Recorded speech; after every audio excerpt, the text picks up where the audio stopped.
할렐루야, 반갑습니다. 일주일이 벌써 또 지나갔네요. 일주일 만에 또 보는데 이렇게 영상으로 계속 만나게 돼서 굉장히 유감으로 생각을 합니다. 아, 여러분들은 어떻게 지내시는지 모르겠어요. 어, 여러 강의들을 또 영상으로 또 만나게 될 거고, 또 일부 과목들은 뭐 줌이라고 하는 것을 통해서 수업을 듣고 있는데 어떻게 잘 적응하고 있는지 모르겠습니다. 저도 지금 여러 강의들을 영상으로 찍어서 이 학생들에게 지금 이렇게 볼 수 있도록 하고 있고, 또 몇 과목은 이렇게 소수로 구성이 되어 있는 박사과정이라든지 또 뭐 영어 과정이라든지 이런 과목들은 지금 줌이라고 하는 것을 사용해서 지금 강의가 진행이 되고 있는데, 각기 뭐 장단점이 있으면서 또 나름대로 고충이 좀 있기는 합니다. 그래도 또 주어진 환경 속에서 최선을 다하려고 지금 노력을 하고 있는데, 여러분들은 어떻게 강의를 제대로 듣고 있는지 잘 모르겠습니다. 주어진 환경에서 최선을 다해서 견디어 나갔으면 좋겠다라는 생각을 해 봅니다. 자, 기도하고 짧게 기도하고 오늘 강의 진행할 수 있도록 하겠습니다. 기도하겠습니다. 자비로우신 하나님, 감사합니다. 오늘 하나님께서 또 주어진 시간을 저희들이 선용할 수 있도록 인도해 주셔서 책임감 있게, 그리고 성실로, 그리고 믿음으로 잘 이 시간을 임할 수 있도록 인도해 주옵소서.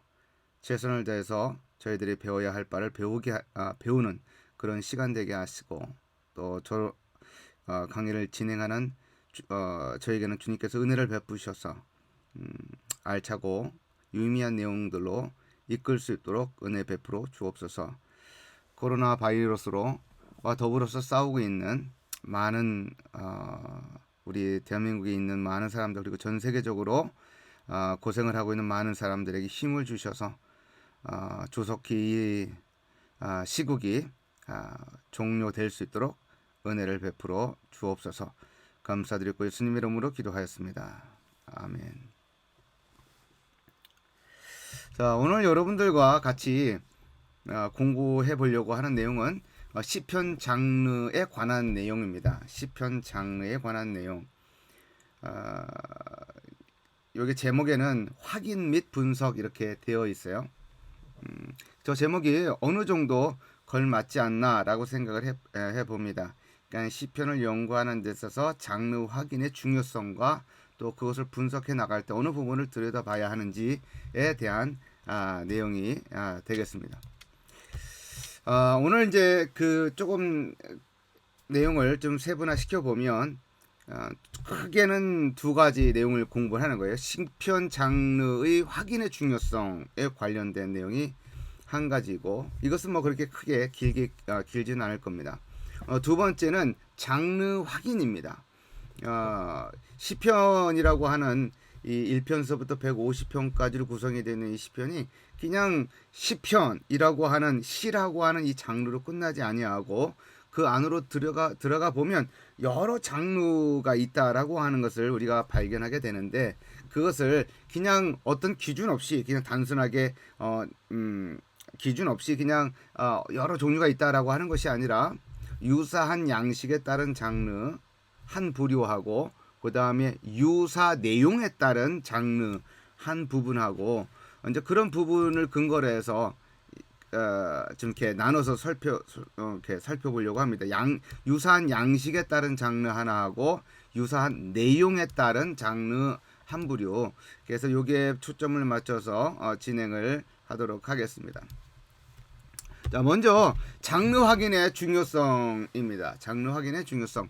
장르라고 하는 말은 기본적으로 우리가 이제 우리가 쓸 때 우리가 보통 이런 말을 쓰잖아요. 그 뭐라 그러잖아요. 장르 하면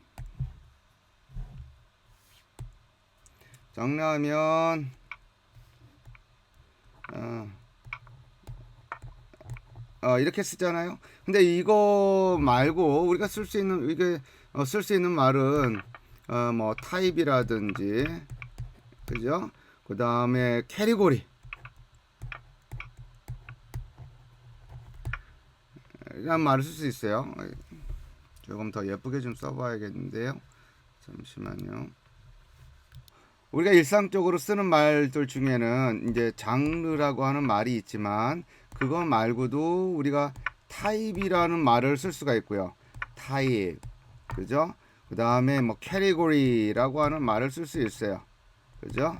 이건 뭐예요? 장르라고 하는 말, 그리고 요거는 뭐 타입, 그 다음에 여기는 뭐 범주, 이런 말로 쓸 수 있는 건데 다 같은 말로 우리가 생각을 해서 이해를 하면 되겠다. 그러니까 비슷한 거, 그 종류가 무엇이든지 간에 비슷한 것들끼리 모아 놓은 것, 그거를 말하는 겁니다. 그것이 이제 문학적인 요소이냐에 따라서 문학적인 장르가 무엇이냐라고 이제 말할 수가 있는 것이죠. 그래서 장르라고 하는 말은 범주, 종류, 문학적인 양식 등으로 정의가 된다라고 하는 것. 그래서 다양한 종류의 장르가 있다라고 하는 것을 우리가 기본적으로 우리가 인정을 하고 있는 것이죠. 그죠? 영화에서도 장르, 여러 다양한 종류의 장르들이 존재하잖아요. 그죠? 전쟁 영화도 있고, 그 다음에 전기 영화도 있고, 사이파이, 그러니까 공상과학 영화도 있고, 추리 영화도 있고, 영화계만 그런가요? 음악 안에서도 음악이라고 하는 것이 다른 것들과 비교해 볼 때 하나의 장르이기도 하지만 또 그 안에 음악이라고 하는 장르 안에 들어가면 뭐 클래식이 있고 고전이 있을 수 있고 뭐 대중음악이 있을 수 있고요. 대중음악이라고 하면 그 대중음악이라고 하는 장르 안에 또 다른 여러 다양한 장르들이 존재하는 것이죠. 그런데 그 장르 분류가 되는 장르들을 보게 되면 다 끼리끼리 모아 놓은 거예요. 그 요소가 무엇이든지 간에 그 끼리끼리 유사한 점들을 묶어 놓은 것을 말한다라고 하는 겁니다. 그죠? 우리 성경만 놓고서 본다고 한다면, 우리 성경 안에만 우리가 집중해서 본다면 성경에는 어떤 장르들이 있는 거예요? 크게 두 분류로 나누면 뭐가 있는 거예요? 내러티브와 시가 있다라고 우리가 말할 수가 있죠. 예전에는 사실은 내러티브라는 말이 잘 안 쓰였죠. 내러티브라는 말 대신에 뭐가 더 쓰였어요? 프로우즈, 산문이라는 말이 쓰였어요. 그죠? 프로우즈하고, 그죠? 뭐가 있는 거예요? 포트리가 있는 거죠. 그죠? 산문의 글과 시의 스타일의 글이 성경에 있는 거죠. 모세오경이라든지 역사서라든지 이와 같은 것들은 다 어디에 포함되는 거예요? 산문에 속하는 거고, 잠언, 욥기, 시편, 잠언, 그리고 또 선지서와 같은 글들은 어떤 걸로 되어 있는 거예요? 시의 형식으로 되어 있는 것이죠. 그러나 요새는 이 프라우즈라는 말, 뭐 프로우즈, 이런 말 대신에 요새는 또 어떤 말들이 더 많이 쓰여져요? 내러티브라고 하는 말이 더 많이 쓰여집니다. 이것은 뭐 학계의 어떤 그 흐름이다라고 봐도 과언이 아니겠습니다. 아니다라고 말할 수 있겠습니다. 자, 여하튼간에 성경에는 두 개 큰 장르가 있다. 뭐하고 뭐가 있는 거예요? 그 내러티브하고 시가 있다라고 우리가 말할 수가 있습니다. 내러티브하고 시라고 하는 두 종류가 있다라고 하는 겁니다. 근데 내러티브만 놓고서 본다면 또 내러티브 안에서 또 세부적으로 그 장르가 나눠집니다. 그게 뭐 예를 들면 신탁이라고 하는 어떤 그 메시지의 폼이 있죠. 선지서 같은 경우는 어때요? 다른 역사서라든지 모세오경과 같은 거기에서 등장하는 형태의 그런 어떤 문학적인 어떤 양식과 좀 다른 부분들이 있죠. 그러니까 아주 대표적인 것들이 누구의 말씀이 누구에게 임하니라라고 하는 그런 포뮬라라고 그러는데, 어떤 신탁이 주어질 때의 어떤 그런 포뮬라가 있습니다. 즉 공식이 있는 거죠. 공식을 다른 말로 하면 양식이 있는 거죠.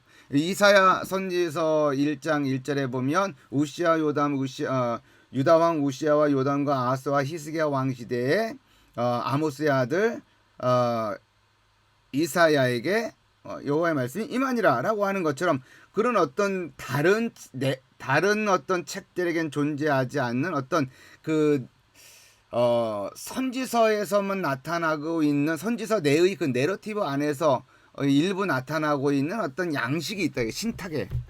그죠? 또 묵시라고 하는 것이 있죠. 묵시.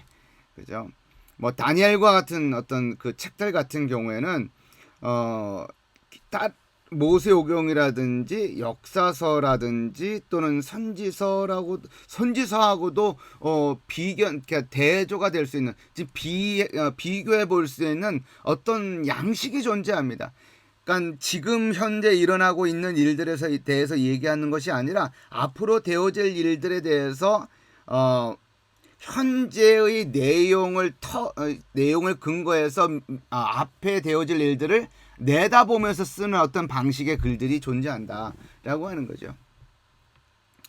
그러니까 그 다니엘서 같은 경우는 묵시문학이라고 하는 그 표현을 쓰는데 그런 것도 있죠. 그 다음에 우리 여호수아서, 뭐 사사기서 같은 어떤 그런 글들의 내용들은, 그런 말씀들의 내용은 우리가 소위 말해서 역사서라고 하는 그런 어떤 이름으로 붙여가지고 묶어서 설명을 하잖아요. 그러니까 분명 다르다라고 하는 거예요. 역사라고 하는 어떤 형식의 글이 다른 어떤 신탁이나 묵시라든지 그런 글들과 분명히 비교가 되는 그런 내용의 어떤 양식이 있다라고 하는 것. 정기도 그렇고 그 다음에 기적들도 그렇죠. 기적과 관련된 내용이 뭐 엘리야나 뭐 엘리사와 같은 어떤 내용들은 분명 그것도 다른 양식을 취하고 있습니다. 그러니까 내러티브임에도 불구하고 그 안에 들어갔더니만 소위 하위 장르들이 다 존재하는 겁니다. 근데 문제는 뭐냐면 기적과 관련된 이야기, 뭐 엘리야와 엘리사와 같은 이야기도 마찬가지입니다. 기적에 관한 이야기임에도 불구하고 분명 기적이잖아요. 현재의 어떤 그런 우리들이 이해하고 있는 범주 내에서 의학적인 어떤 시각이라든지 물리라고 하는 어떤 그런 물리 법칙이라고 하는 측면이라든지 어떤 그런 생리학적인 어떤 측면이라든지 이러한 모든 것들을 초월해서 벌어지고 있는 어떤 기적과 같은 이야기, 기적의 이야기들, 아이를 살려낸다는 그런 이야기, 어떤 이런 이야기들을 마치 역사서를 읽을 때의 역사적인 어떤 그런 안목을 가지고, 시각을 가지고 그 기적의 이야기를 가지고 들어가서 기적 이야기에 들어가서 이해하려고 하는 것은 바람직하지 않다. 각 장르는 각 장르마다에 대한 이해 방식이 다 따로 있는 겁니다. 시도 마찬가지예요. 시도 구약 성경을 볼 때 큰 범주로 나누면 내러티브와 시라고 하는 것이 있다라고 하는 것. 그러나 시라고 하는 그 장르를 또 활짝 열어봤더니만 그 안에 들어가 보니까 탄식시도 있고 찬양시도 있고 감사시도 있고 뭐 신뢰시도 있고 뭐 지혜시라고 하는 것도 있고 뭐 다양한 종류의 어떤 장르들이, 또 하위 장르라고 할 수 있는 이런 장르들이 존재한다라고 하는 겁니다. 왜 이런 장르들이 있다라고 하는 것을 제가 계속해 누차 강조를 하느냐 하면은, 이게 시편을 이해하는 데 있어서, 성경을 이해하는 데 있어서 그 텍스트의 장르를 확인하는 것이 해석의 기초가 되기 때문에 그렇습니다. 장르 확인이 해석의 기초다라고 하는 겁니다. 지난 학기 때도 아마 제가 여러분들과 강의를 진행을 해나가면서 이 점을 누차 아마 여러 번 이야기했었던 걸로 기억을 합니다. 해석의 기초는, 출발점은 그 해석하고자 하는 텍스트의 장르를 확인하는 것이다 라고 하는 거예요. 그죠? 예수님께서 비유로 말씀을 하고 계시는데, 비유로 말씀하시고 계시는데, 그 비유라고 하는 장르라고 하는 이 장르를 완전히 무시하고 마치 생물학적인 시각이라든지 과학적인 시각이라든지 아니면은 또 무슨 시각이라고 할까요? 아니면 물리 법칙에 대한 시각으로 그 비유의 내용을 분석하면서 이 비유의 내용은 이런 점에서 물리적인 측면에서 틀렸다, 생물학적인 측면에서 틀렸다, 식물학적인 측면에서 틀렸다라고 얘기하는 것은 해석을 잘못하는 거예요. 해석을 잘못하는 거다. 출발 자체가 잘못됐다라고 보는 겁니다. 그러니까 해석의 출발점은 장르 확인이기 때문에 탄식시 시 안에 들어가서 시를 분석을 한다라고 할 때조차도 마찬가지다 이거예요. 시에 들어가서 우리가 시를 읽고 분석하고 묵상하고 해석을 하지만 결국 우리들은 그냥 단순히 교회라든지 집에서 그냥 일반 평신도들처럼 단순하게 성경을 읽고 묵상하는 정도의 수준에서 시를 우리가 읽고 읽으려고 하는 건 아니잖아요. 그죠? 교회의 사역자로서 아니면은 어떤 그 공동체를 이끌어가는 위치에서 아니면 일단의 어떤 또 소그룹을 이끌어가는 위치에서 그 뭘까요? 말씀을 어떤 전할 위치에서 서 있는 어떤 우리들의 입장을 고려해 본다면 그거보다는 한 단계 더 들어가야 되잖아요. 그죠? 하나님의 말씀을 온전히 증거하려고 한다라고 하는 그런 위치를 우리 고려해 본다고 한다면 우리가 시편이라고 하는 것도 우리가 정확히 해석을 해야 된다라고 하는 그 의무가 있는 것이고, 그리고 또 올바로 해석을 하기 위해서는 제가 누차 강조하고 있는 것처럼 그 텍스트의 장르를 확인하는 것이 굉장히 중요하다라고 하는 것이죠. 이걸 보면 동일한 표현도 사용된 장르에 따라 의미가 달라진다라고 하는 거죠. 이거는 우리가 정말 주의해서 들어야 될 내용 중에 하나입니다. 아가 똑같은 아가 아닌 거죠. 그죠? 아가 이 감탄사 아도 문맥에 따라서 무엇인가를 깨달았을 때의 문맥이라고 하면 그 감탄사도 그런 감탄사하고 주사를 맞았을 때 나오는 통증으로 인한 그런 외침의 아하고 다른 거죠. 그죠? 똑같지 않은 거죠. 그런데 겉모습은 똑같지 않란 말이죠. 그죠? 텍스트 위에 단순하게 텍스트 위에 그냥 딱 아라고 하는 이 외마디만 쓰여져 있지만 이 아가 어떤 문학적인 장르에, 즉 어떤 문학적 문맥에 놓여 있느냐에 따라서 저 아의 의미는 달라진단 말이죠. 이제 그런 다른 문맥이라고 하는 말은 또 다른 말로 다른 장르에 놓여 때 저 아도 다른 의미가 된다라고 하는 겁니다. 여러분들 제가 그 책을 소개하면서 요 책 소개를 했었어요. 시편으로의 초대라고 하는 책. 그죠? 이거는 이호준 교수님하고 저하고 같이 이제 공동 번역을 한 작업입니다. 여러 번 몇 번 소개를 했었던 걸로 기억을 합니다. 자, 이 책을 보게 되면 장르와 관련된 내용이 소개가 되어 있어요. 몇 장과 몇 장이냐면 2장과 3장에 장르와 관련된 내용이 나옵니다. 이 책에서 아주 기가 막힌 이야기를 하고 있잖아요. 그죠? bathroom, clean the bathroom이라고 하는 표현 자체가 어디에 놓여 있느냐에 따라서 다른 의미가 된다라고 얘기를 하고 있죠. 정말 맞는 말이에요.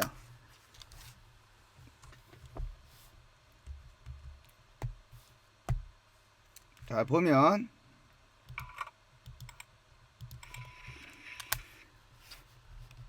자, 여기 clean the bathroom 있어요. clean the bathroom.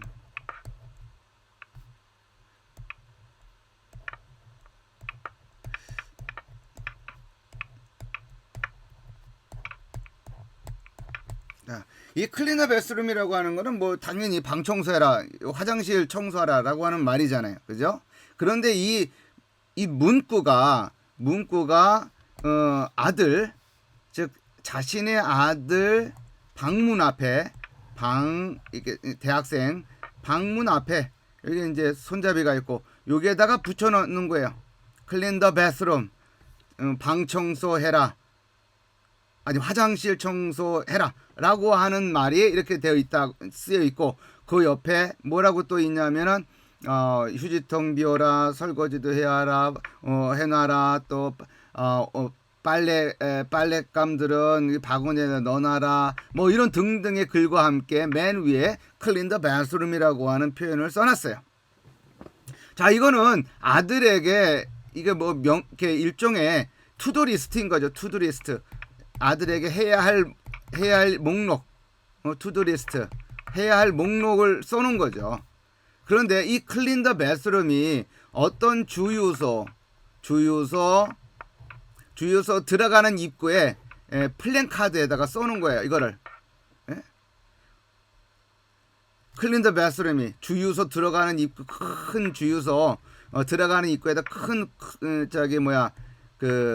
들어가는 입구에다가 이 clean the bathroom이라고는 쓰여져 있어요. 그리고 여기 옆에 여기에는 뭐라고 쓰여져 있냐면 새 매니저,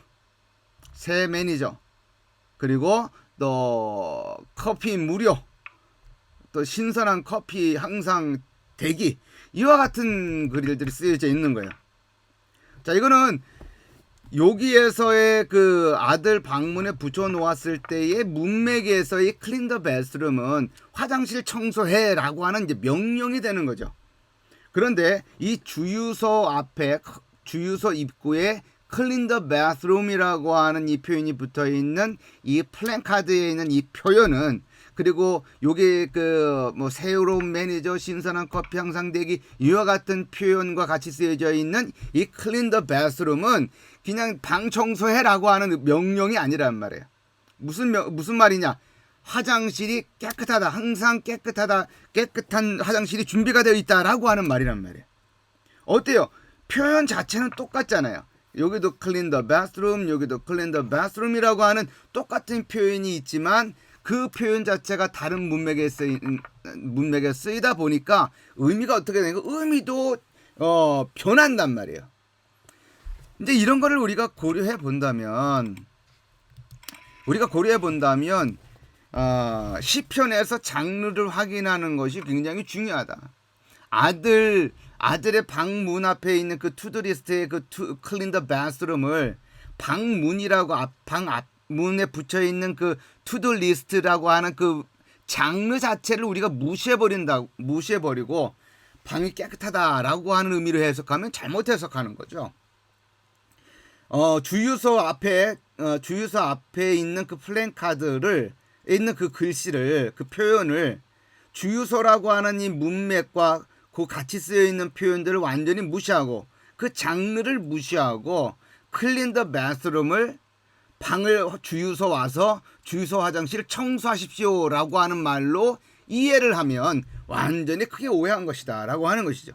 근데 그거는 뭘 말하는 거냐? 어떤 단어든 어떤 표현이든 우리가 문맥을 떠나서는 우리가 제대로 이해할 수 없다는 말이기도 하지만, 다른 말로 장르를 확인하지 않고서는 본문을 제대로 이해할 수 없다는 말과도 같은 것이다 라고 하는 겁니다. 그러니까 장르에 맞는 해석이 필요한 거예요. 장르에 맞는 양식. 오로지 올바른 해석을 위한 출발점. 예, 맞습니다. 비유로 해석을 해야지, 비유를 역사적인 시각으로 들어가서 해석을 하면 오해하는 거죠. 잘못 해석하는 겁니다. 그죠? 여호수아서부터 에스더까지 역사서의 어떤 그런 장르라고 하는 그런 장르로 기록되어져 있는 그 책을 읽으면서, 그 성경책을 읽으면서 비유라고 읽어서는 안 되는 거죠. 그죠? 그런 점에서 굉장히 우리가 중요하게 생각을 해야 됩니다. 장르의 확인의 중요성을.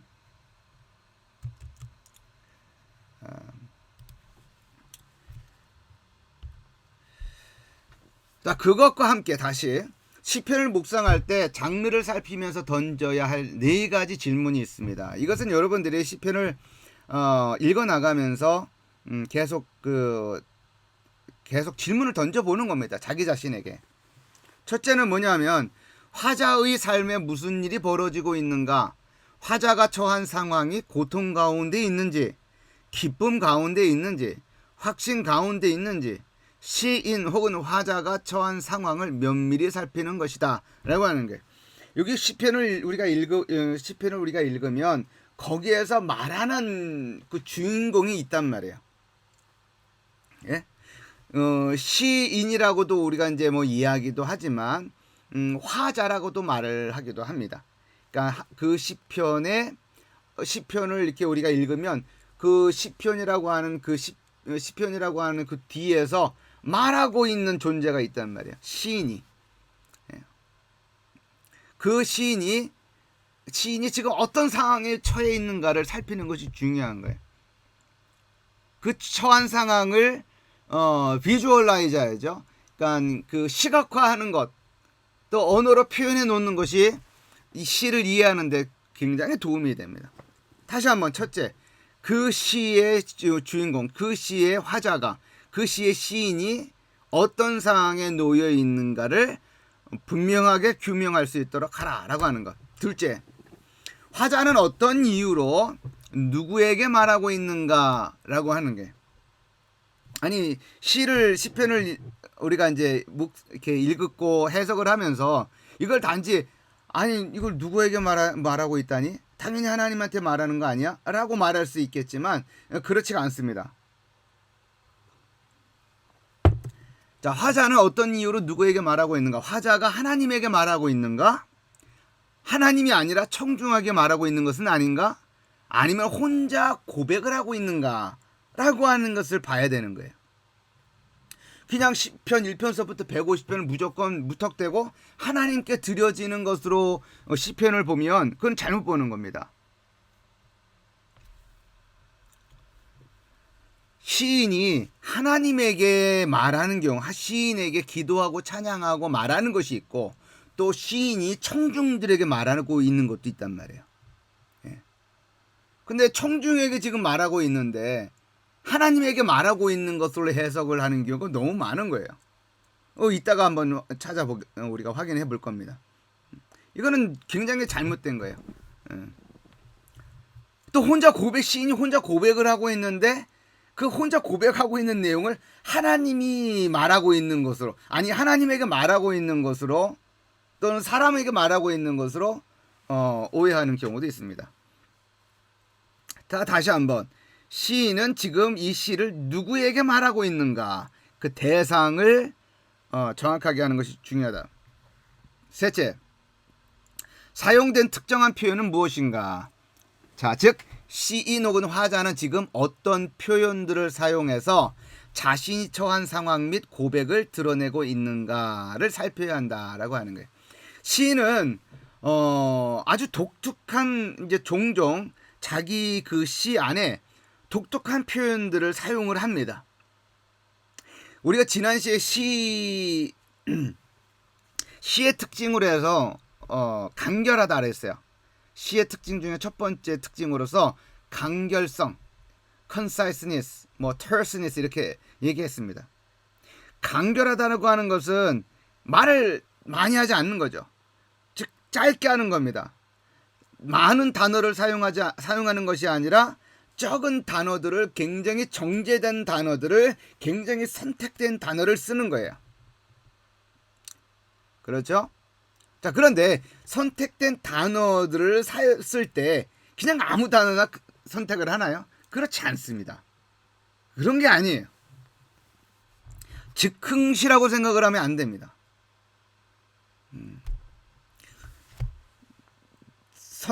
여러 단어들 중에 고르고 골라서 이 단어와 이 표현이 사용되어졌다면 그 표현은 굉장히 선별된 표현이라고 우리가 보는 것이 당연한 것이고, 따라서 그 표현을 잘 유의하여 들여다보고 그 표현이 의미하는 바를 살펴 확인하는 것이 중요하다라고 하는 겁니다. 넷째, 장르를 확인할 때 주의할 점이 있다. 즉 일부 시편의 장르들은 깔끔하게 확인되지 않는 경우도 있다라고 하는 겁니다. 이게 무슨 말이냐면, 아까 위에서 우리가 확인을 할 때 탄식시에 여기 보면 제가 몇 개만 일단 써놨는데, 시에도 하위 장르가 있는데 탄식시, 감사시, 찬양시 이렇게 있다라고 했는데, 일부 시편의 장르들은 깔끔하게 확인되지 않는 경우도 있다라고 하는 거예요. 그러니까 몇 개의 장르가 합쳐진 듯한 콜라주의 형태도 존재한다. 콜라주. 예? 요거 이렇게 서로 섞어 가지고 있는 거예요. 그래서 어떤 시편들을 보면 이렇게 1절서부터 이렇게 만약에 20절이 있다면 여기 있다면 뭐 1절서부터 5절까지는 뭐 감사시, 6절서부터 뭐 15절까지는 뭐 탄식시, 마치 이런 것처럼 이렇게 몇 개의 장르가 함께 한 시에 들어가 있는 경우도 있습니다. 그리고 또 어떤 경우에는 이 우리가 이제 묵상하려고 하는 해당 시편의 장르가 지금까지 우리가 사용할 수 있는 그런 여러 종류의 장르들이 있는데 그 장르들에 포함되기가 애매모호한 그런 시편들도 사실 어느 정도 일부 존재한다라고 하는 그런 정도 선에서 우리가 우리가 있다라고 하는 것을 우리가 인정하고 들어가는 것이 좋겠습니다. 그렇지 않으면 나중에라도 아니 왜 이 시편은 왜 이렇게 정확하게 어떤 장르에도 이렇게 포함되지 않지라고 이렇게 놀라지 않을 수가 있겠습니다. 자, 여하튼간에 우리가 시편을 우리가 묵상을 할 때 이런 네 가지 정도, 화자는 지금 어떤 상황에 처해 있는가, 누구에게 이야기하고 있는가, 사용된 독특한 표현들은 어떤 의미인가, 그리고 마지막으로는 장르가 때로는 굉장히 이렇게 섞여 있어서 하나의 장르의 이름을 붙이기에 애매한 그런 시편들도 존재한다라고 하는 것 정도 선에서 우리가 정리를 해볼 수 있을 것 같습니다. 자, 그럼 장르 확인을 우리가 들어가 보도록 하겠습니다. 앞서서 이야기했었던 것처럼 시편의 장르에는 시라고 하는 것이 장르는 하나의 장르가 있지만 그 밑에는 하위 장르라고 말할 수가 있는데 하위 장르. 자, 하위 장르라고 할 수 있는 것이 있는데 그것에는 뭐가 어떤 것들이 있는가? 앞서서 우리가 얘기한 것은 어떤 거예요? 유사 양식에 따른 거고 또 유사 내용, 그죠? 내용에 따른 분류 이렇게 두 가지로 나눴었죠. 자, 유사 양식에 따른 분류에는 뭐가 있냐? 뭐 탄식시,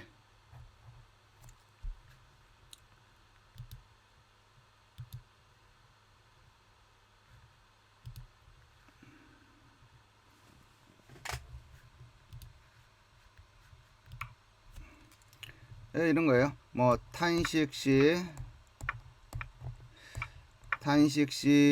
뭐 찬양시, 그 다음에 감사시, 그 다음에 뭐가 있어요? 신뢰시. 자, 이런 걸로 나눠볼 수가 있습니다. 이것은 무슨 근거에 의해서 유사한 양식의 따른 분류입니다. 유사한 양식에 따른 분류. 여기서 유사한 양식 사이에 좀 이렇게 더 넣는다면 유사한 문학적 양식.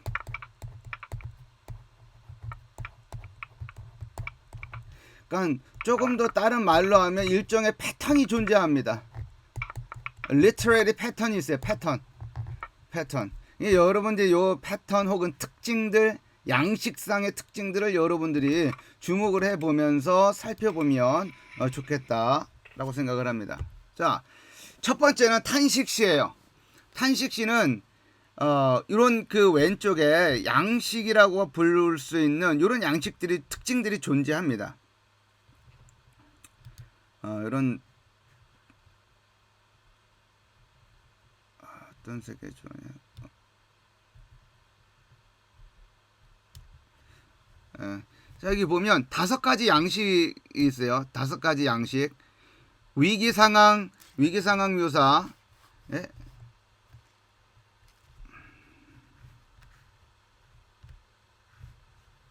위기 상황 묘사. 그죠? 그다음에 불평, 도움 요청, 신뢰 표시, 찬양 약속, 요런 것들이 요 5가지가 이 탄식 시에는 기본적인 특징들이에요. 양식이에요. 탄식 시에는 이와 같은 그런 특징들이 항상 나타나냐? 꼭 그런 건 아니에요. 그러나 요거서 이 5가지 양식 중에 특징 중에 뭐 한두 가지가 빠질 수, 뭐 2가지 정도가 빠질 순 있어도, 그래서 대체적으로 이와 같은 양식상의 특징들을 가진다. 이거는 여러분들이 외우셔야 돼요. 위기 상황을 시인이 묘사하는 거예요. 위기 상황 묘사, 불평 혹은 탄식, 그 다음에 도움 요청, 그 다음에 신뢰 표시, 그 다음에 찬양 약속. 이렇게 탄식시에는 요 5가지 양식이 들어있다. 혹 한두 가지는 빠지더라도 나머지 특징들은 등장한다라고 하는 거예요. 위기 상황 묘사라고 하는 거는 뭐냐? 위기 상황 묘사라고 하는 것은 여러분이 탄식지를 보게 되면 이런 거 나타나는 거예요. 나의 하나님이요, 나의 하나님이요, 아니면 여호와요, 여호와요, 이렇게 혹격으로 시작해요. 대부분 거의 혹격으로 시작을 합니다. 누구를 불러요? 하나님이든지 엘로힘이든지 아니면 야훼든지 여호와요, 아니면 하나님이요, 그 앞에 나의 하나님이요, 이런 같은 것처럼 부릅니다. 그런데 자기가 지금 어떤 위기 상황에 처해 있는가를 이야기를 해요. 내가 교만한 원수들에게 둘러싸여 있음을, 여호와여 나의 하나님이여, 내가 지금 원수들에 둘러싸여 있나이다 라든지요, 내가 깊은 수렁에 빠졌나이다, 내가 거센 물결에 쓸려 내려가나이다. 뭐 은유적으로 표현되어 있든 아니면 문자적으로 표현되어 있든 시인 자기 자신이 지금 어떤 위기 상황에 처해 있는가에 대해서 묘사를 합니다. 그리고 이제 2번째 특징은 어떤 거예요? 불평 탄식입니다. 예. 대부분 이런 거죠. 하나님, 내가 이 상황 가운데 어느 때까지 이 상황에 처해 있어야 합니까? 라고 하는 거예요. 예? 언제까지 시인이 고통 가운데 있어야 하는가를 두고서 기도한다. 즉 위기 상황에 대한 불평 내용이 담겨 있는 거예요. 하나님, 내가 지금 원수들에게 우겨쌈을 당하여 이와 같은 상황이 처해 있는데, 하나님, 언제까지 제가 이와 같은 상황에 처해야 합니까? 라고 하는 내용이 담겨져 있는 것이죠. 그리고 3번째는 도움 요청 요소입니다. 하나님께 도움을 구체적으로 제시하는 내용이에요. 자, 근데 이것 때문에 이것이 사실 도움 요청이 탄식 시의 아주 두드러진 특징 중에 하나예요. 그래서 일부 제이콥슨, 여기 이 책에서 저자는, 시편으로의 초대의 저자는, 제가 여러분들에게 이 책의 일부분을 많이 여러분들을 소개를 하는 거예요. 이 책의 저자는 탄식시의 기본적인 어떤 특징이 도움 요청이다. 그래서 이 탄식시를 탄식시라고 얘기하지 말고 도움 요청시로 불러야 된다라고 얘기합니다. 도움 요청시다. 그럴 정도로 이 탄식시의 기본 핵심은 사실 도움 요청이다라고 얘기를 해요. 자, 구해달라는 기도, 기도에 응답해달라는 기도, 보호해달라는 기도의 내용 등, 그죠? 여기 뭐 고상한 기도를 추구할 수도 있으나 하나님 앞에서 순수한 기도를 하는 것이 위선적인 기도로 중언부언하는 것보다 낫다. 뭐 이제 덧붙여서 설명을 해볼 수 있는 것이죠. 그러니까 하나님의 언약 백성의 일부가 뭐 일부가 아니죠. 대부분의 사람들이 위기 상황을 만나서 하나님께 기도를 해야 되는데, 그 기도의 내용에 이와 같은 내용이 들어가는 거죠. 하나님 도와주세요 라고 하는 거예요. 하나님, 나 이런 위기 상황에 처해 있는데 도와주세요. 건져주세요. 네, 하나님, 내 이와 같은 질병에 걸려서 지금 너무나 고통 가운데 있고 좌절 가운데 있는데 건져주세요. 치료해주세요 라고 하는 기도를 하는 것이죠. 어떻게 보면 하나님께 이와 같은 기도를 너무 1차원적인 기도 아니야? 라고 핀잔을 줄 수도 있겠지만 아니야, 그런 거 아니죠. 그렇죠? 하나님 앞에 지금 내가 처한 위기 상황에서 하나님, 내가 지금 이 위기 상황에 처해 있지만 내가 더 이거보다 내가 지금 처한 그 고통이나 이런 것보다 더 고상한 것을 놔두고 기도하기를 원하나이다. 그런 모습을 하나님이 원하신다라고 생각하는 것은 그렇게 성경적이지 않습니다. 성경은 우리들의 그 정서와 감정을요 이렇게 파괴하지 하는 분이 아니죠. 예. 기쁨은 기쁨대로, 즐거움은 즐거움의 정서 그대로, 아프면 아픔의 그 정서 그대로 하나님이 우리들에게 주신 정서들이란 말이에요. 감정이란 말이에요. 뾰족한 걸로 우리 찌르면 우리가 아픈 거잖아요. 아픈 거. 그죠? 칼에 베이면 아픈 거잖아요. 아주 두꺼운 몽둥이를 맞으면 아픈 거잖아요. 예? 그런 그 상황 속에서 이 통증을 제하여 달라고 하나님께 기도하는 것을 1차원적이고 저급한 어떤 그런 신앙의 모습이다라고 치부하고 더 고상한 기도를 해야 되는 거 아니냐고 할 수 있겠지만 모르겠어요. 저는 그렇게 생각하지 않습니다. 시인이 탄식시에서 보여주는 시인들의 모습은 그렇지가 않아요. 하나님 앞에 아프면 아프다고 얘기할 줄 알고 도와달라고 할 때 도와달라고 말할 수 있는 그런 모습이 필요하다.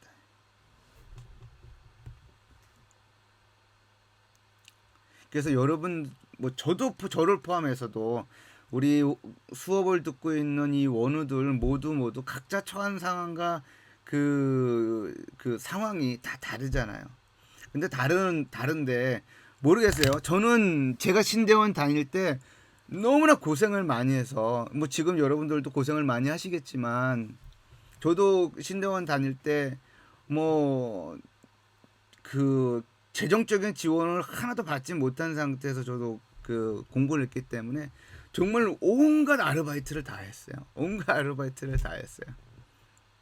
여러분들에게 얘기를 했는지 모르겠습니다만, 때로는 주간에서 공부를 할 때는 정말 저녁 늦게 가서 일을 하기도 하고, 또는 상황이 여의치 않아서 주간에 일을 해야 되는 상황이 됐을 때는 밤에 또 가가지고 공부하고. 그래서 제가 얘기했잖아요. 그때 신대원 때는 제 몸무게가 거의 한 53kg, 50kg 했다고. 아주 깡말라가지고 막 바람이 날면 휘청할 정도로 그렇게 깡말랐었다고 얘기했잖아요. 예, 그때는 그때고, 여러분들 또 여러분 나름대로 여러분들이 고통이라고 느껴지는 그런 상황이 있을 텐데, 그런 상황을 두고서 하나님께 도움을 요청하는 기도를 안 한다? 저는 동의하기가 힘듭니다.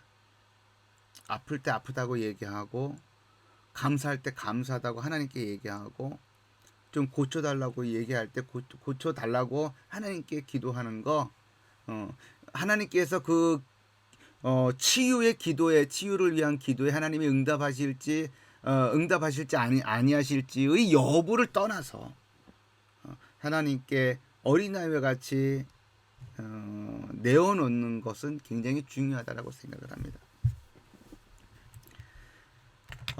이 탄식시의 또 다른 특징은 뭐냐면 신뢰 표시가 있어요. 신뢰 표시. 여기 보면 하나님 위기 상황, 하나님 내가 지금 이러한 위기 상황에 처해 있습니다. 그런데 지금 이런 상황에 도대체 얼마 동안이나 계속 가야 합니까? 하나님, 그러니 나를 좀 고쳐주세요. 나를 도와주세요. 나를 건져주세요. 그러나 그럼에도 불구하고 저는 하나님을 신뢰합니다 라고 하는 그 신뢰 표시가 나옵니다. 불평에 이어서 하나님에 대한 신뢰를 표시하는 것 때문에 불평에 이어서 어떻게 하나님에 대한 신뢰 표시가 나올 수 있느냐라고 할 수 있지만, 우리가 두 가지로 생각해 볼 수가 있어요. 불평 혹은 탄식의 기도가 불신앙적인 것이 아니라는 것. 즉 마음에 있는 것을 거짓없이 얘기하는 것하고 하고 하나님의 능력이라든지 하나님의 어떤 존재에 대해서 의심하면서 불평하는 것과는 다른 거예요. 그죠? 그러니까 불평 혹은 탄식의 기도가 불신앙적인 것만은 아니다라고 하는 것을 우리가 생각을 해둬야만 합니다. 또 그러함에도 하나님에 대한 신뢰를 놓지 않는 것, 하나님에 대한 신뢰를 놓지 않는 것 또한 중요하다라고 하는 것이죠.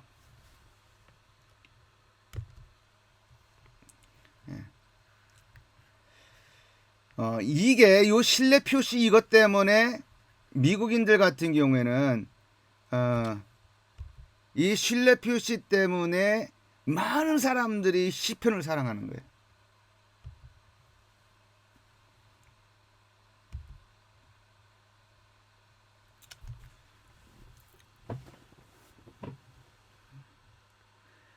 그러니까 시인들이 그러니까 우리들은 시편을 읽으면서 도전을 받는 부분이 어느 지점이냐. 그러니까 미국인들의 그 여론조사를 봤더니 막 이런 거잖아요. 미국인들이 구약 성경 중에서 어느 성경을 제일 사랑하느냐. 탑 1, 1등 시편이었어요. 왜 시편이냐? 뭐 때문에? 탄식시 때문에. 탄식시 때문에 시편을 사랑한다는 거예요. 탄식시의 뭐 때문에? 신뢰 표시 때문에. 하나님 저는 여전히 주님을 신뢰합니다 라고 하는 거예요. 그러니까 이게 뭐예요? 시인의 이 고백에 자기 자신을 포함시키는 거예요. 하나님, 내가 지금 이런 위기 상황에 처해 있습니다. 저를 언제까지 이런 상황에 놔두실 것입니까? 제발 나를 구해주세요. 건져주세요. 치료해주세요. 저는 여전히 주님을 신뢰합니다 라고 하는 거예요. 그 부분에서 많은 사람들이 자기 자신의 어떤 마음을 던져서 같이 고백을 하는 겁니다. 그렇지, 내가 여전히 지금 이 상황, 시인과 똑같이 위기 상황에 있지만 저 시인처럼 내가 하나님을 신뢰해야지, 신뢰의 고백을 해야지 라고 말한다는 것이죠. 그리고 다섯 번째 요소가 뭐예요? 찬양 약속입니다. 자, 이것이 어려움이 지나면, 하나님, 어려움이, 이 위기가 지나가면 제가 하나님을 찬양하겠습니다 라고 하는 이 찬양의 약속의 내용이 담겨져 있습니다. 찬양에. 그러니까 마치 거래처럼 들려질 수 있는 부분이, 요소가 약간 거래의 요소가 없지 않아 있지만, 하나님, 내가 이거에서 벗어나면 지금 구덩이에 있는 거야. 구덩이 안에 그 깊이 파여져 있는 구덩이에 빠져가지고 허우적대고 있는데, 거기 안에서도 찬양하면 그 뭐 더할 나위 없이 뭐 좋을 수도 있겠지만, 하나님, 내가 이 위기에서 벗어나면 저기 그 땅 위로 올라가게 되면 하나님, 거기서 제가 찬양을 하겠습니다. 하나님, 내 질병이 걸려서 목소리도 제대로 안 나오고 말도 제대로 안 나오고 목소리도 제대로 안 나오고 노래도 지금 제대로 못해서 지금 너무나 힘겨운 가운데 있지만, 하나님, 내가 이것이 나으면 주님, 내가 찬양을 하겠습니다. 찬양 약속하는 거죠. 뭐 충분히 이해할 수 있는 대목이다라고 저는 생각을 합니다. 자, 이 다섯 가지 요소가 무슨 특징이라고요? 탄식시에 들어있는 양식적인 특징이에요. 위기 상황 묘사, 불평, 도움 요청, 신뢰 표시, 찬양 약속. 요거 다섯 가지를 여러분들이 기억해 두시면 좋겠습니다. 자, 그러면 실제로 어떤 그 시편을 우리가 생각해 볼 수 있느냐? 13편을 우리가 생각해 볼 수가 있겠습니다. 자, 여호와 읽어 볼게요.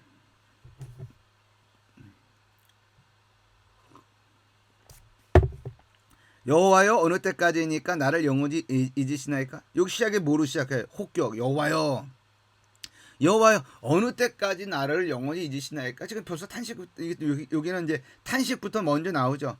어느 때까지 나를 지금 이 상황 가운데 놔두실 것입니까? 영원히 저를 잊으신 것입니까? 라고 하는 거죠. 주의 얼굴을 나에게서 어느 때까지 아드마 이런 거지. 히브리어로 이 주의 얼굴 어느 얼굴을 어느 때까지 내게서 숨기시겠습니까? 외면하시겠습니까? 탄식의 내용이 먼저 나오는 거죠. 나의 영혼이 번민하고 종일토록 마음에 근심하기를 어느 때까지 하오며 내 원수가 나를 지며 자랑하기를 어느 때까지 하리까? 라고 지금 얘기했어요. 지금 2절에서는 여러 가지 요소들을 우리가 들여다볼 수 있어요. 자, 제가 시편을 묵상할 때 첫 번째로 얘기했었던 것이 뭐예요? 시인이 처한 상황이 어떤 상황인지를 우리가 정확하게 봐야 된다 그랬죠. 지금 여기 보게 되면 나의 영혼이 번민하고 종일토록 마음에 근심하기를 어느 때까지 하오며 번민하고 근심할 수 있는 상황에 처해 있다라고 하는 것을 우리가 들여다볼 수 있고, 그죠? 아주 정확하게 규정을 하긴 힘들지만 그런 상황에 처해 있다라고 하는 것을 우리가 알 수가 있습니다. 근데 어느 때까지 하오며라고 하는 표현 자체는 굉장히 그 기간이 길었던 것으로 보인다라고 우리가 추정을 해볼 수 있는 거죠. 그래서 하루 번민하고 하루 근심했는데 어느 때까지 하나님 내 이 상황 가운데 놔두시겠습니까라고 말하진 않겠죠. 그죠? 하나님 저를 어느 때까지 이 상황 가운데 놔두시겠습니까? 라고 하는 그 표현 자체는 이 지금 처해 있는 상황이 꽤나 길었다라고 하는 것을 알 수 있습니다. 그리고 내 원수가 나를 치며 자랑하기를 이라고 되어 있어요. 아, 이 시인이 지금 번민하고 근심을 하고 있는데 그것과 밀접하게 연결되어 있는 것이 원수들의 존재구나. 지금 원수들이 지금 이 시인을 공격을 하고 있고 꽤나 긴 시간 동안 그 문제가 해결되지 않은 채 계속 유지가 되었고, 그죠? 그것 때문에 번민하고 근심하고 있는 상황이구나 라고 하는 것. 그래서 이 시인은 하나님 어느 때까지 얼굴을 가리시고 얼굴을 숨기시겠나이까 라고 기도하고 있는 것이구나 라고 하는 것을 알 수가 있는 것이죠. 그죠? 시인이 어떤 상황에 처해 있는지를 우리가 찾아보는 겁니다. 그래서 여기 1절과 2절에서는 어떤 요소가 있는 거예요? 위기 상황 묘사가 나와 있고요. 그 다음에 불평의 요소가 담겨져 있습니다. 자, 그리고 3절 4절로 넘어가 볼게요. 여호와 내 하나님이여 나를 생각하사 응답하시고 나의 눈을 밝히소서. 두렵건대 내를 사망의 잠을 잘까 하오며 두렵건대 나의 원수가 이르기를 내가 그를 이겼다 할까 하오며 내가 흔들릴 때 나의 대적들이 기뻐할까 하나이다. 여기 보세요. 응답하시고 라고 되어 있죠. 응답하시고. 여호와여 내 하나님이여 나를 생각하사 응답하시고, 그죠? 나의 눈을 밝히소서. 두렵건대 내가 사망의 잠을 잘까 하오며 내가 사망의 잠을 잘까 하오며 라고 하는 말을 문자적으로 우리가 이해를 할 수도 있고 은유적으로 우리가 이해를 할 수 있지만, 우리가 그럼에도 불구하고 우리가 그 표현 밑바닥에 깔려 있는 그 시인이 처해 있는 상황은 굉장히 그 위기 상황이 굉장히 심하다라고 하는 것을 우리가 감지할 수 있죠. 저것이 원수들의 공격을 받아서 죽음의 위기까지 처해 있는 것인지, 아니면 원수들의 어떤 그런 공격으로 인하여 심한 번민과 근심으로 인하여 질병 가운데 몸져 누워 있는 것인지 우리가 정확하게 알 수는 없지만, 지금 사망의 잠을 잘까 할 사망에 이를 수도 있을 정도의 위기 상황 가운데 있구나. 그러니 하나님께 응답해달라고 기도하고 있는 것이지 라고 우리가 알 수가 있는 거죠. 응답하소서 뭘 얘기하는 거예요? 건져달라 라고 하는 거죠. 도움 요청입니다. 5절 나는 오직 주의 사랑을 의지하였사오니 나의 마음은 주의 권을 기뻐하리로다. 뭐예요? 여호와에 대한, 즉 하나님에 대한 신뢰가 담겨져 있는 어떤 그런 표현이다라고 볼 수 있습니다. 내가 여호와를 의지한다라고 하는 것, 구원을 기뻐한다라고 하는 내용 표현들, 이런 것들은 신뢰 표시라고 볼 수 있겠습니다. 그 다음에 6절에는 내가 여호와를 찬송하리니 이는 주께서 내게 은덕을 베푸심이로다. 내가 여호와를 찬송할 것입니다 라고 되어 있어요. 찬양에 대한 약속이죠. 그죠? 자, 이거 보세요. 탄식 시에는 몇 가지 요소가 있다 그랬어요? 5가지 요소가 있다 했죠. 위기 상황 묘사, 그 다음에 불평, 탄식, 그 다음에 불평에 관한 내용, 그 다음에 도움 요청, 그 다음에 신뢰 표시, 그 다음에 찬양 약속, 이렇게 5가지가 있다라고 했습니다. 13편과 같은 경우에는 이 5가지 요소가 그래도 얼추 다 들어가 있다라고 해도 과언이 아니죠. 다 들어가 있다라고 보여집니다. 그러나 뭐 다른 뭐 탄식시들이 다 이렇게 5가지 요소가 항상 다 들어가 있냐라고 이렇게 보기 힘든 그런 경우들도 있습니다. 그러나 기본적으로 이렇게 5가지다라고 생각을 하시면 되겠습니다. 자, 그럼 다음으로 두 번째 양식인 찬양시를 한번 살펴보겠습니다. 찬양시는 그 탄식시가 굉장히 많은 것처럼 시편에서 찬양시도 그 탄식시에 못지않게 굉장히 많은 그 분량을 차지합니다. 찬양시는 그 양식이 찬양으로 초청하는 그런 표현들로 시작을 해서 끝이 납니다. 여기 나와 있는 것처럼 편색을 초청으로 하고 여기 보면 찬양 초청으로 되어 있죠. 그러니까 양식적 특징이 찬양 초청, 하나님의 정체와 행위 증거, 그 다음에 찬양 초청 이렇게 되어 있죠. 그러니까 찬양 초청으로 시작을 해서 찬양 초청으로 끝나는 겁니다. 이것이 찬양시의 아주 기본적인 특징이에요. 만약에 다시 말해서 예를 들면 할렐루야로 시작해서 할렐루야로 끝나는 것, 이게 찬양시의 특징이다. 그리고 그 가운데를 차지하고 있는 건 뭐냐면 하나님이 도대체 어떤 분이시냐와 관련된 거라든지 아니면 하나님이 행하신 것, 행위에 대한 내용입니다. 그러니까 청중들에게 이 찬양시는 청중들에게 찬양하자고 초청하는 거예요. 자, 여기서 우리가 제가 처음에 그 이야기했던 내용이 다시 한번 언급되어져야 되는데, 그러니까 지금 이 시인이 지금 노래를 하고 있는데 이 노래를 누구에게 하고 있느냐라고 하는 거예요. 이 찬양시 같은 경우에는 사실은 하나님에게 드려진다라기보다는 청중들에게 하고 있는 거예요. 청중들에게 할렐루야라고 말하는 거예요. 여호와를 찬양하라라고 말하는 겁니다. 그러니까 여기 예가 나왔지만 할렐루야, 이거 할렐루야가 자체가 무슨 말이에요? 하나님을 찬양하라는 뜻이죠. 할렐루야, 그죠? 야는 할렐루는 찬양하라. 야는 하나님이죠, 그죠?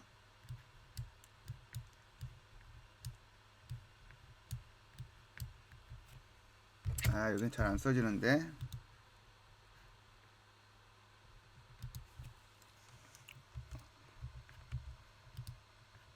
이런 거죠. 이게 뭐야?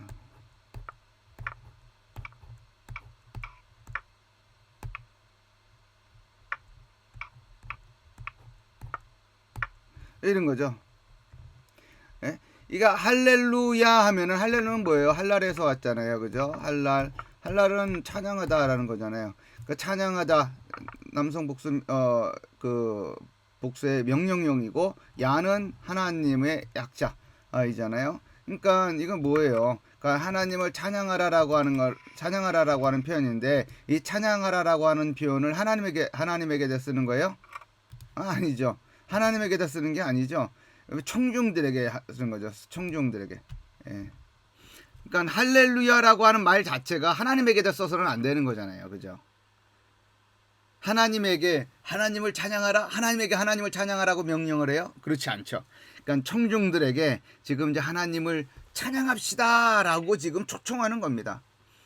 또 33편 1절 같은 경우는 여호와를 즐거워하라라고 하는데 지금 여호와 하나님 앞에 여호와를 즐거워하라라고 말하는 게 맞아요? 아니죠. 청중들에게 얘기하는 겁니다. 청중들에게, 우리 성도님들 우리 여호와를 즐거워합시다, 여호와를 찬양합시다라고 얘기를 하는 거잖아요. 손바닥을 치라. 지금 하나님한테 손바닥을 치라는 거예요? 아니죠. 청중들에게. 하나님께 즐거운 소리를 말할지어다, 여호와께 찬양하라, 송축하라, 이런 표현들이 나오죠. 그러니까 찬양에 초청을 하는데 그 찬양에 그 초청하고 있는 그 대상이 누구냐? 하나님이 아니다 이거예요. 누구야? 청중이다 라고 하는 것. 여기 이제 제가 써놨습니다만 찬양 요청 자체도 찬양 행위다 라고 말합니다. 이제 롤프 제이콥슨 같은 경우에도 이 시편으로의 초대의 저자인 로프 제콥슨 이 교수님도 그렇게 얘기해요. 찬양의 초청도 찬양이다. 동의할 수 있을 것 같아요. 성도님들이 사실 이제 이렇게 예배가 이제 시작이 되면 찬양단이 나오잖아요. 찬양단이 나와서 우리 하나님께 찬양으로 나아갑시다. 이거는 이제 초청이에요. 하나님께 찬양으로 나아갑시다라고 하는 말 자체가 뭐예요?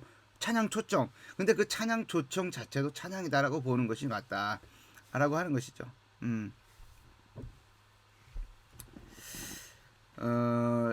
여보세요. 제가 이제 알래스카 여행에 갔었던 이야기를 이제 하려고 하는데 이런 거죠. 그러니까 아주 높은 산에 이제 경비행기를 타고 이제 올라가서 구경을 하는데 이제 한 뭐 6명, 7명 타는 경비행기를 미국에서 아주 그 첫 번째인가 두 번째로 높은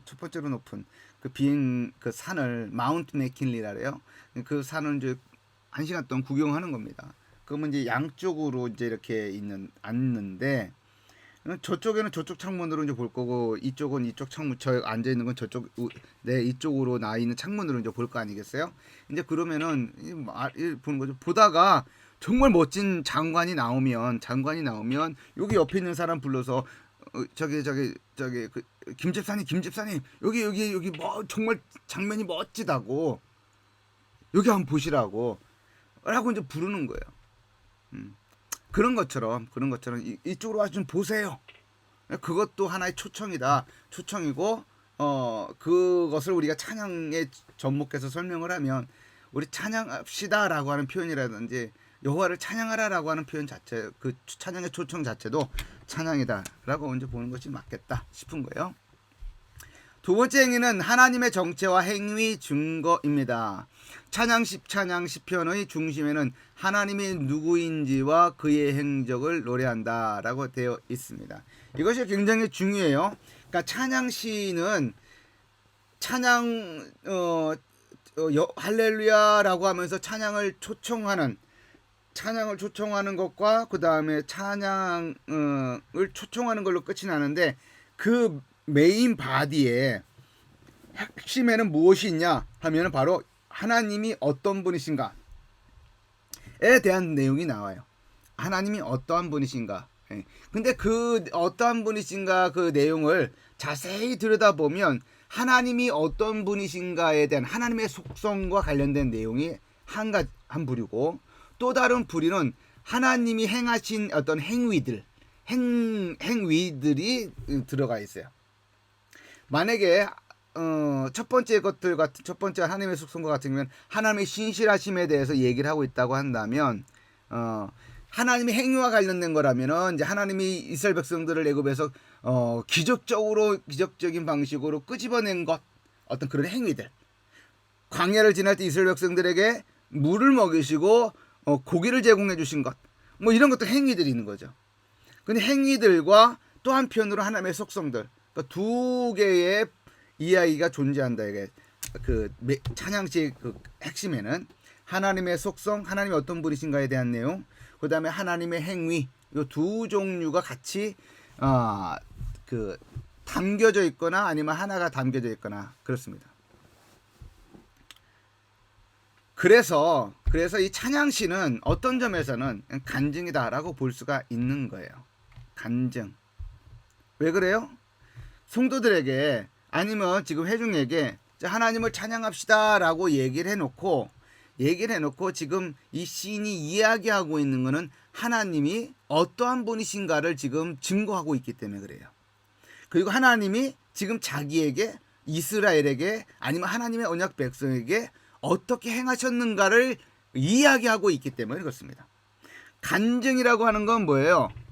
간증이라고 하는 것은 물론 굉장히 주관적인 요소가 있어서 뭐 장단점이 있을 수 있겠습니다만 이 간증이라고 하는 것은 결국은 뭐예요? 하나님이 내게 베푸신 것, 내게 행하신 것, 내게 보여주신 것, 내게 행하신 것들을 그렇지 주위에 있는 사람들에게 나누는 게 간증이잖아요.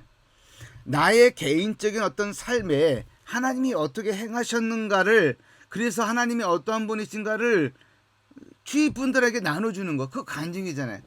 찬양시가 바로 그렇다 이거예요.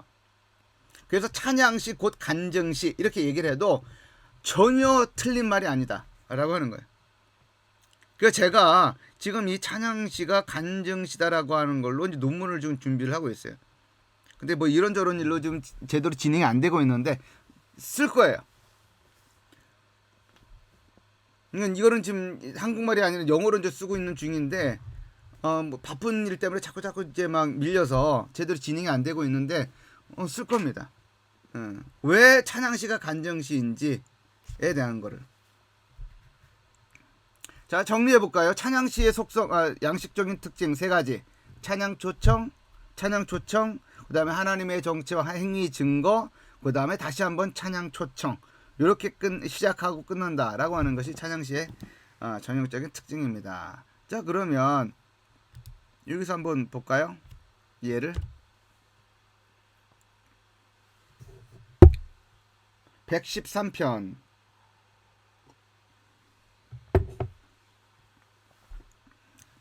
자, 여러분들이 성경을 한번 펴보세요. 여기 스크린에도 있지만 이게 이제 구절로 되어 있습니다. 구절로 되어 있는데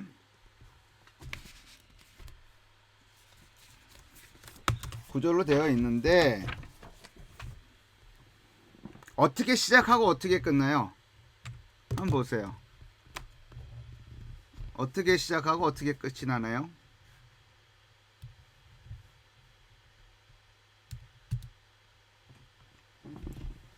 할렐루야로 시작해서 할렐루야 끝이 난다. 할렐루야 여호와의 종들아 찬양하라. 여호와의 이름을 찬양하라. 할렐루야 여호와의 종들아. 지금 하나님에게 지금 찬양하라라고 하는 것이 아니라 누구에게 지금 찬양하라라고 말하는 거예요? 여호와의 종들아. 대상은 여호와의 종들인 거예요. 9절 마지막 표현이 뭐예요? 할렐루야. 그러니까 이게 지금 113편은 찬양시의 그런 양식적인 특징, 시작과 끝에 나오는 그거 다 들어가 있는 거죠. 그죠? 여호와의 종들아 찬양하라. 여호와의 이름을 찬양하라. 이제부터 영원까지 여호와의 이름을 찬송할지어다. 해 돋는 데서부터 해 지는 데까지 여호와의 이름이 찬양을 받으시리로다. 자, 4절부터 볼게요. 여호와는 모든 나라보다 높으시며. 자, 이제 여기는 이제 누구에 대해서 얘기를 하고 있는 거예요. 하나님이 누구신가에 대해서 말하는 겁니다. 여호와는 이렇게 돼 있죠. 여호와는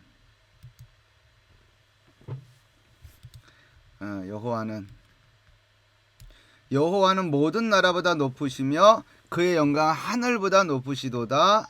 여호와 우리 하나님과 같은 이가 누구리요? 높은 곳에 앉으셨도다. 지금 여호와는 굉장히 높이 계신 분이라고 지금 얘기를 하고 있어요. 그죠? 모든 나라보다 높고 그 영광 하늘보다 높고 높은 곳에 앉으셨다라고 하는 걸 얘기를 합니다. 하나님이 어떤 분이신가? 그런데 6절에 보면 스스로 낮추사 천지를 살피시고 가난한 자를 먼지 더미에서 일으키시며 궁핍한 자를 거름 더미에서 들어 세워 지도자들 곧 그의 백성의 지도자들과 함께 세우시며 또 임신하지 못하던 여자를 집에 살게 하사 자녀들을 즐겁게 하는 어머니가 되게 하시는도다 라고 되어 있어요. 자, 그러면 여기서 나타나고 있는 것은 지금 이 시인은 할렐루야라고 시작을 하고 찬양으로 초청을 하고 할렐루야로 끝이 나면서 그 가운데 하나님의 속성과 아니면 하나님이 누구신가와 관련해서 이야기하고 있는 그 핵심 내용이 뭐예요? 여호와께서는 비록 높으신 분이시지만 낮고 천하고 낮은 위치에 있는 사람들을 돌보시고 케어하시는 분이시다 라고 하는 부분을 지금 노래하고 있는 거잖아요. 그죠? 당연히 설교라고 한다면, 이거를 설교화 시킨다고 한다면 당연히 이 부분이 강조가 돼야 되겠죠. 할렐루야라고 하는 것 찬양하고 여호와의 종들이 누군가에 대한 설명을 하는 것도 좋지만, 그러나 이 시편의 핵심은 뭐예요? 4절서부터 9절까지, 9절 할렐루야 전까지 하나님은 비록 높으신 곳에 계신 분이시지만 이 낮고 천한 이 부분에 대해서 이 공간에 있는서 돌아가는 그 발생하고 있는 돌아가고 있는 모든 상황에 대해서 무관심하거나 무지하거나 관심을 두지 않거나 하는 분이 아니라 관심을 가지고 계시다라고 하는 분이며, 그리고 더 깊이 들어가서는 가난하고 힘없고 약한 자들, 그죠? 궁핍한 자들, 가난한 자들, 지도자가 지도자들 그 백성의 지도자들과 함께 세우시며, 예. 그리고 또 임신하지 못해서 고대 사회에서 임신하지 못했을 경우에는 우리나라 같은 경우도 얼마 전까지만 해도 사실 그랬죠, 그죠? 너무나 힘겨운 가운데 여성들이 처해 있었다라고 하는 거 우리 너무나 잘 알고 있습니다. 고대 사회는 말할 것도 없죠. 우리 성경에서 그런 예들이 너무나 많은데, 그죠? 임신하지 못한 여자들을 돌보시고 케어하시는 분이시다라고 하는 것을 증거한다. 찬양의 핵심, 이 찬양의 핵심 내용은 뭐예요? 하나님이 어떠한 신분인가를 노래하는 거예요. 그죠? 이 부분이 우리가 찬양시를 접할 때 우리가 눈여겨봐야 할 특징이다라고 생각을 하시면 되겠습니다. 자, 그리고 세 번째로 우리가 살펴볼 유사 양식에 따른 장르는 실내시입니다. 실내시는 이 제목에서 말하고 있는 것처럼 시인의 여호와에 대한 시인의 신뢰를 좀 더 부각해서 말하는 노래하는 시편이다라고 이렇게 우리가 설명을 해볼 수가 있습니다. 여기 양식적 그 특징들을 보게 되면 위기 상황 그 표시, 위가라고 되어 있는데 위가가 아니라 위기가 되겠습니다. 위기 상황 표시, 그리고 신뢰 표시, 신뢰의 근거, 이렇게 되어 있습니다. 그러니까 위기 상황 묘사는 똑같죠. 그 시인이 처해 있는 위기 상황을 묘사하고 있다라고 하는 측면에서는 그 탄식시에 있는 특징하고 그 비슷한 부분이 있는 거죠. 그러니까 시인이 받고 있는 위협 혹은 공경 상황을 묘사한다라고 이렇게 되어 있습니다. 그것이 이제 운유적이든 문자적이든 하여튼간 그렇게 묘사되어지는 것이죠. 여기 46편 1절을 보게 되면 하나님은 우리의 피난처시요 힘이시니 환난 중에 라고 되어 있어요.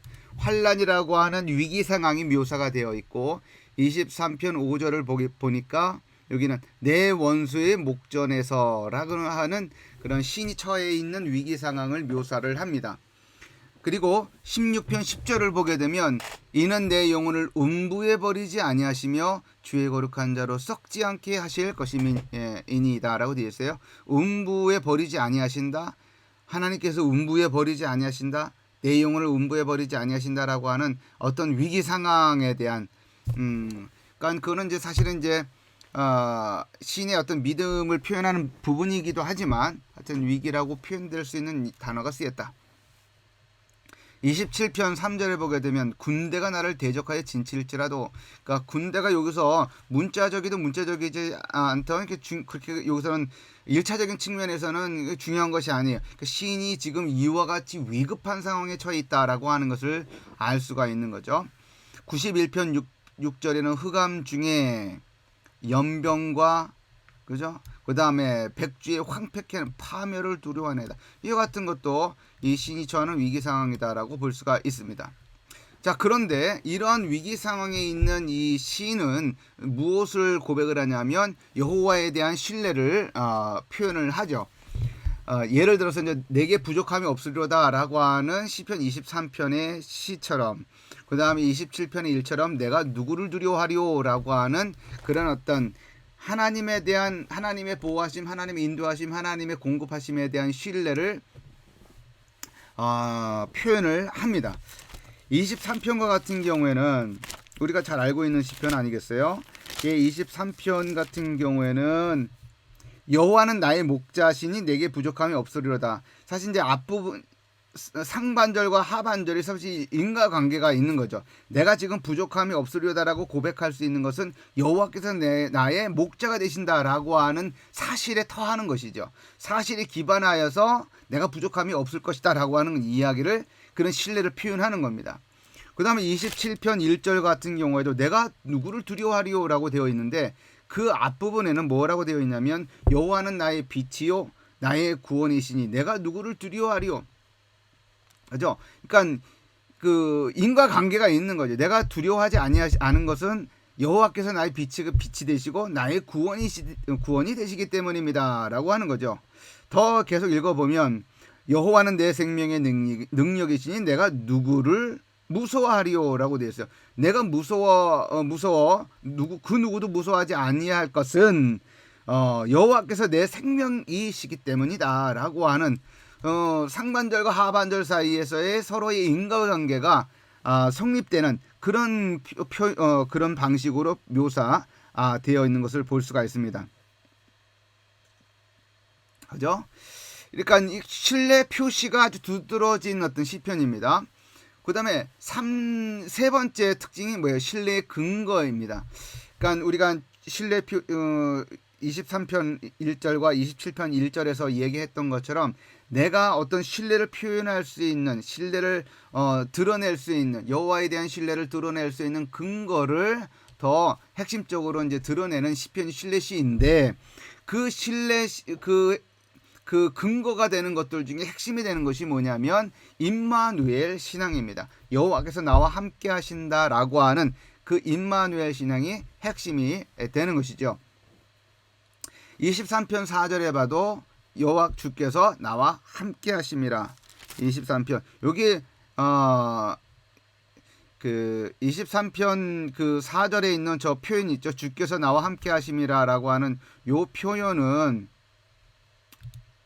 이 표현은 시편 23편에서 가장 가운데에 있는 세 개의 단어예요. 이타 임마디라고 하는 그 여호와께서 나와 함께 하신다라고 하는 핵심 키워드입니다. 표현입니다. 이 핵심 키워드를 중심으로 해서 앞뒤 부분으로 나뉜다 해도 과언이 아닐 정도로 핵심 표현이죠. 46편 7절에 만군의 여호와께서 우리와 함께 하시니, 시편 16편 8절에 내가 여호와를 항상 내 앞에 모심이요 라고 되어 있어요. 이것도 결국 임마누엘에 대한 신앙 고백이라고 볼 수가 있겠습니다. 그러니까 신앙인들에게 있어서 이거 임마누엘만큼 확실하고 그리고 또 든든한 그것은 없을 것 같아요. 신앙 고백은. 그러니까 여호와께서 지금 나와 함께 하신다라고 하는 어떤 고백 것에 대해서 아주 단단한 고백을 우리가 할 수만 있다고 한다면, 어떤 위기 상황이라든지 어떤 슬픔 가운데서 어떤 좌절 가운데서라도 우리가 이겨낼 수 있는 것이고 통과할 수 있는 것이죠. 27편 거기에 보게 되면 하나님 자신이 신뢰의 근거가 되는 얘기가 나오죠. 조금 전에 우리가 이제 언급을 했습니다만 27편 1절을 보게 되면 여호와는 나의 빛이요 나의 구원이시니 내가 누구를 두려워하리요. 그러니까 내가 그 누구도 두려워하지 않는 것은 여호와께서 나의 빛이고 나의 구원이시기 때문이다 라고 하는 것이고, 여호와는 내 생명의 능력이신 내가 누구를 무서워하려. 나는 그 누구도 무서워하지 않을 것인데 그 이유는 여호와께서 내 생명의 능력이 되시기 때문이다 라고 한다는 것이죠. 그러니까 그 하나님이 누구신가에 대한 그 하나님의 속성과 하나님 되심에 대한 내용을 우리가 분명하고 선명하게 알면 알수록 우리들의 믿음의 표현은 더욱 분명해진다라고 하는 것을 우리가 알 수가 있습니다. 27편 우리가 조금 전에 이제 읽었던 부분인데, 여기 앞부분은 우리가 조금 전에 이제 읽었었던 부분이죠. 1절서부터 3절까지의 내용입니다. 그리고 13절서부터 14절까지에도 하나님의 임재에 대한 확신이 들어가 있어요. 1절 3절 다시 한번 읽어보겠습니다. 여호와는 나의 빛이요 나의 구원이시니 내가 누구를 두려워하리요. 여호와는 내 생명의 능력이시니 내가 누구를 무서워하리요. 악인들이 내 살을 먹으려고 내게로 왔으나 나의 대적들 나의 원수들인 그들은 실족하여 넘어졌도다. 군대가 나를 대적하여 진칠자라도 내 마음이 두렵지 아니하며 전쟁이 일어나 나를 치려할지라도 나는 여전히 태어나리로다. 이 시인은 지금 하나님에 대한 하나님의 속성에 대한 신뢰가 아주 견고하다라고 하는 것을 볼 수가 있습니다. 13절 14절 내가 산자들의 땅에서 여호와의 선하심을 보게 될 줄 확실히 믿었다. 너는 여호와를 기다릴지어다. 강하고 담대하며 여호와를 기다릴지어다 라고 얘기를 하고 있습니다. 신뢰시는 이런 것처럼 위기 상황에 대한 것이 묘사가 되기는 하지만 그럼에도 불구하고 여호와에 대한 신뢰에 대한 표시가 강하게 드러나는 그 시편이다 라고 볼 수가 있습니다. 여기는 뭐 불평이라든지 또는 뭐 찬양 약속 뭐 이런 거 없죠. 그죠? 그런 것을 우리가 확인해 볼 수가 있습니다. 자, 유사 양식에 따른 장르 마지막 감사시를 살펴보도록 하겠습니다. 이 감사시는 사실 그 앞에서 우리가 살펴봤던 탄식시와 비슷한 측면이 있어요. 여기 감사시를 보게 되면 위기 상황이 묘사가 되어 있고 도움 요청이 나와 있고 그리고 찬양을 드린다라고 하는 것도 나와 있고 이렇게 좀 비슷한 부분이 있죠.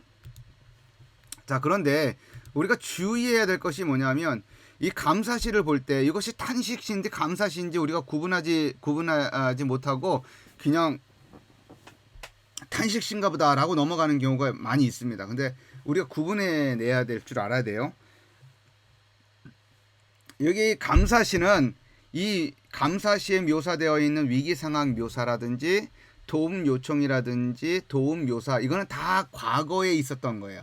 과거에 있었던 위기 상황, 과거에 있었던 도움 요청, 요런 도움 묘사 이런 것들로부터 이제 벗어나서 이제 그때 과거를 회상하면서 하나님이 나를 이렇게 구원해 주셨다, 도와주셨다, 치료해 주셨다라고 하면서 찬양을 드리는 감사의 내용을 담고 있는 그 내용이 바로 이 감사시입니다. 그러니까 이 감사시의 그 양식적 특징은 위기 상황 묘사, 도움 요청, 도움 묘사, 찬양을 드림 요 네 가지인데 요 세 가지는 다 무엇과 관계가 있냐면 과거에 있었던 위기 상황 묘사, 과거에 있었던 도움 요청, 과거에 있었던 도움 요청 묘사라고 여러분들이 기억을 해둘 필요가 있겠습니다. 자, 위기 상황 묘사. 이 위기는 현재 시인이 처한 위기가 아니라 어떤 것 통과한 벗어난 위기를 가리킨다. 이거 굉장히 중요합니다. 그 다음에 은유적 표현들이 사용되었다. 예, 탄식시에도 마찬가지죠. 내가 지금 위기 상황에 처해 있는데 그 위기 상황이 그냥 문자적으로 표현되어 있는 경우도 있을 수 있고 또 은유적으로 표현되어 있는 경우들도 있어. 내가 물에 아주 깊이 잠겼나이다 라고 이렇게 표현되는 것들 그거는 이렇게 은유적으로 우리가 이해를 봐야 되는 지점이 있죠. 도움 요청은 뭐예요? 여기서 과거에 도움을 요청했던 내용이 기록이 되어 있다 라고 하는 것 지금 현재의 아닙니다. 그러니까 탄식시는 하나님 나 도와주세요 라고 하는 표현을 하면서 하나님께 탄식을 하면서 기도하지만 여전히 위기 가운데 있는 거고 여기 감사시는 도와주세요라고 하는 표현이라든지 위기 상황이라고 하는 표현이든지 그게 나온다 하더라도 지금은 위기 상황에서 벗어난 상태다라고 하는 걸 기억을 해야만 합니다. 특징은 뭐예요? 항랑 가운데 간구했던 기도 내용이 응답되었다는 것을 보여줍니다. 그래서 당연히 이러한 것들은 성도들에게 도전이 되는 것이죠. 간접적인 교훈이 되는 거죠. 하나님께 이렇게 기도하였더니 하나님이 들어주시고 응답해 주시는구나 라고 하는 것 이런 거 도움이 되죠. 그 다음에 찬양을 드린다라고 되어 있어요. 찬양을 드린다. 이게 찬양을 드린다라고 했던 탄식시의 마지막 요소 그죠? 이 위기 상황에 벗어나면 내가 찬양을 드리겠습니다라고 약속을 하는 내용이 탄식시에 들어있는데, 이 감사시의 마지막 요소가 바로 찬양을 드리는 거예요. 이제 약속을 지키는 거죠. 이 찬양의 특징은 경험한 하나님의 도우심을 찬양한다. 이 찬양은 결국 하나님을 증거하는 것이 된다라고 하는 거예요.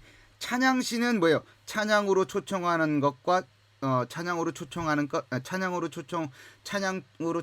것으로 시작해서 찬양 초청하는 것으로 끝나지만, 그 가운데 내용은 하나님의 어떠한 분이시냐라고 하는 것을 하나님의 속성과 하나님이 행하신 것으로 드러내서 간증하는 형식이 되는데, 이 감사시도 그런 간증의 그런 요소가 좀 있지요. 그죠? 결국 뭘 증거하는 것이에요? 하나님을 증거하는 것이 된다라고 하는 측면에서 감사의 시도, 감사시도 그 뭐라고 할까요? 간증의 어떤 그런 효과도 있다.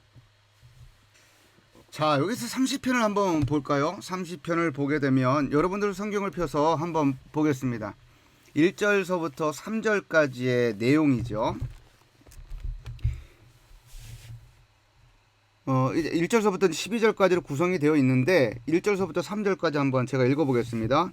여호와여, 내가 주를 높일 것은, 주를 높인다는 것은 이제 찬양하겠다라고 하는 거죠.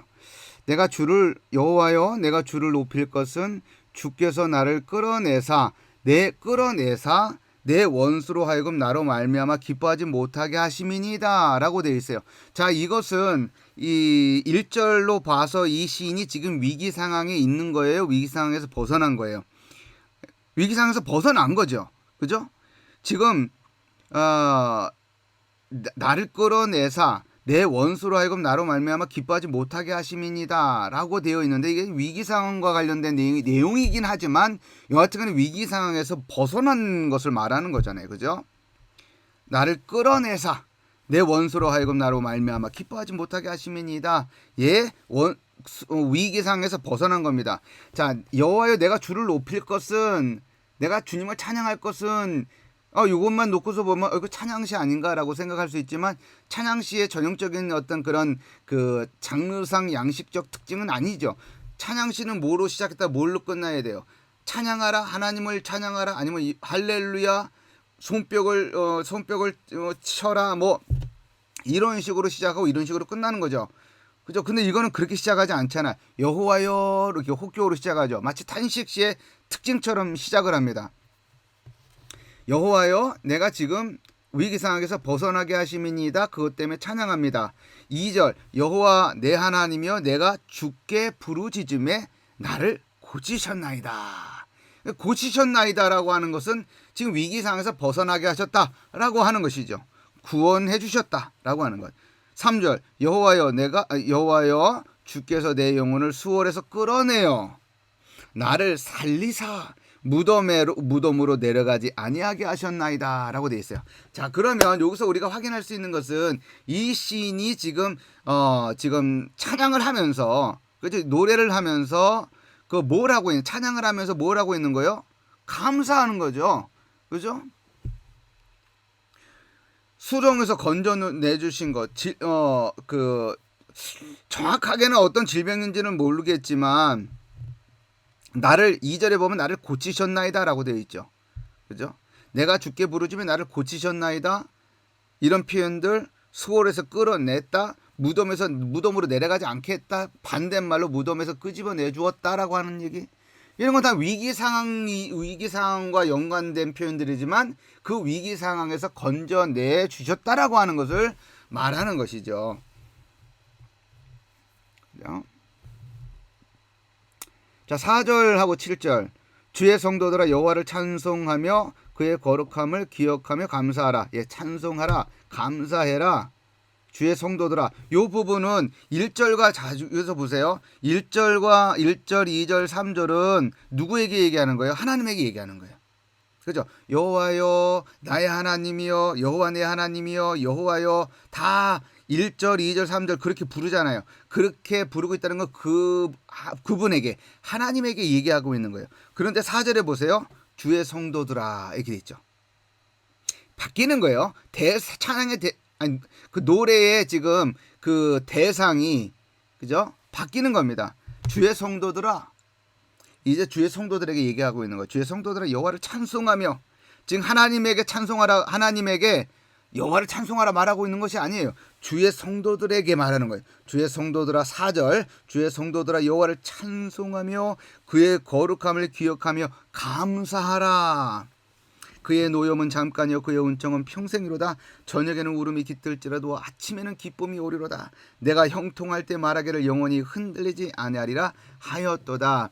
여호와여, 주의 은혜로 나를 산같이 굳게 세우셨더니 주의 얼굴을 가리심에 내가 근심하노니. 자, 여기 보게 되면 이 시인은 역시 확실히 지금 여호와께서 자기를 구원해 주셨다라고 하는 것을 지금 인정하면서 1절, 2절, 3절에서 그것을 노래하고 있고, 이제 4절, 5절, 6절, 7절에서는 주의 백성들에게, 주의 성도들에게 바로 이제 그러한 하나님을 찬양하자라고 지금 초청을 하고 있는 겁니다. 8절, 9절, 10절, 12절에는 다시 하나님의 놀라운 행위를 찬양한다라고 되어 있는데 한번 보겠습니다. 여호와여, 내가 주께 부르짖고 여호와께 간구하기를, 내가 무덤에 내려갈 때에, 위기 상황 묘소죠. 나의 피가 무슨 유익이 있으리요? 나의 피가 무슨 유익이 있다라고 하는 것은 생명을 말하는 거죠. 그죠? 내가 무덤에 내려갈 때 생명에 무슨 의미가 있냐.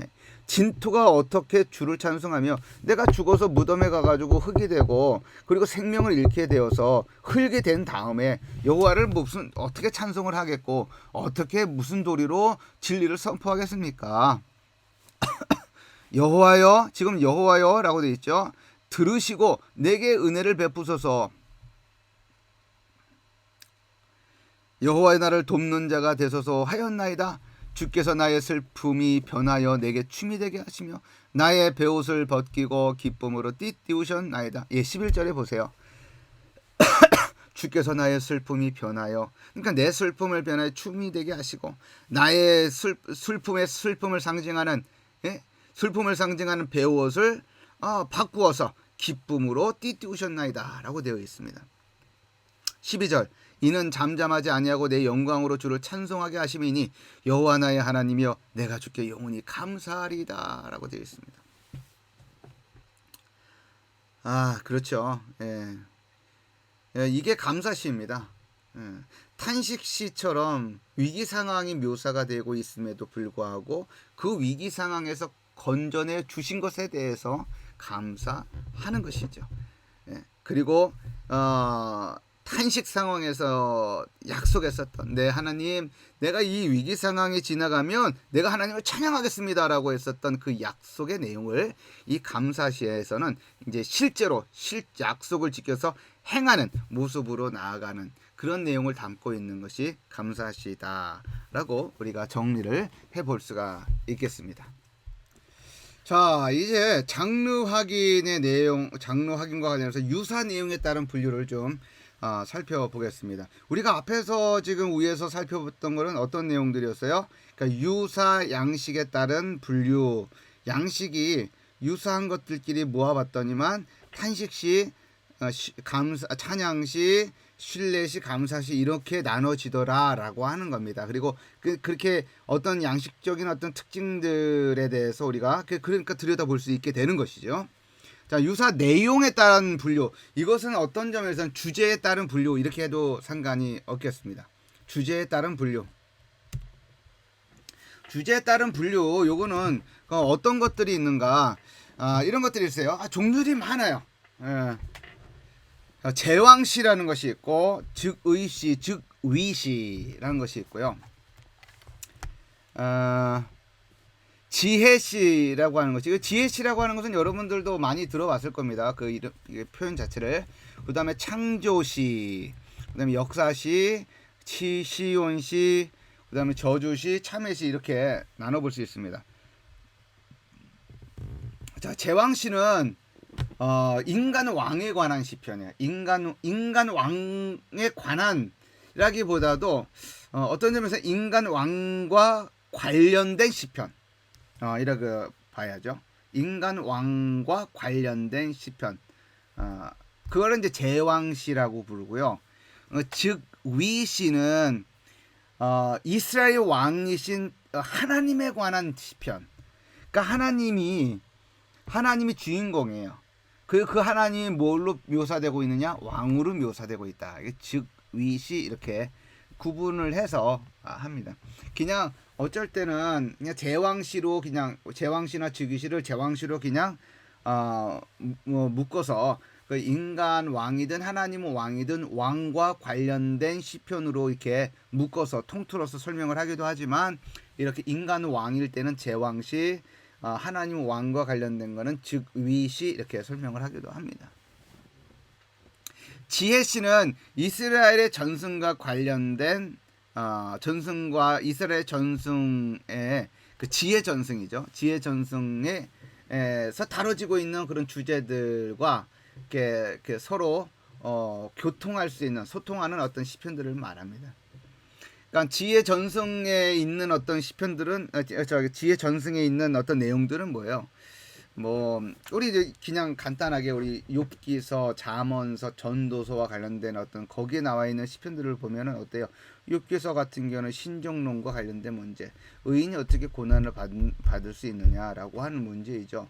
그러니까 세상은 하나님이 오르시고 하나님이 정의로우시다면 의로운 사람이 더 잘 돼야 하고 악인은 더 안 돼야 되는데 어떻게 이 세상은 악인들이 더 번성하느냐라고 하는 문제가 이제 신종론이다라고 볼 수가 있는데 그 신종론의 문제가 욥기에서만 있느냐? 그렇지 않죠. 어디에도 있어요? 시편에도 있습니다. 시편 37편이나 특별히 시편 73편 같은 경우에는 시편 73편 같은 경우 여러분들은 여러 번 읽어야 돼요. 여러 번 읽어서 외워도 될 정도로 여러 많이 봐야 됩니다. 시편 73편은 그 악인들의 번성함에 관해서 노래하잖아요. 악인들이 어떻게 이렇게 번성할 수 있느냐.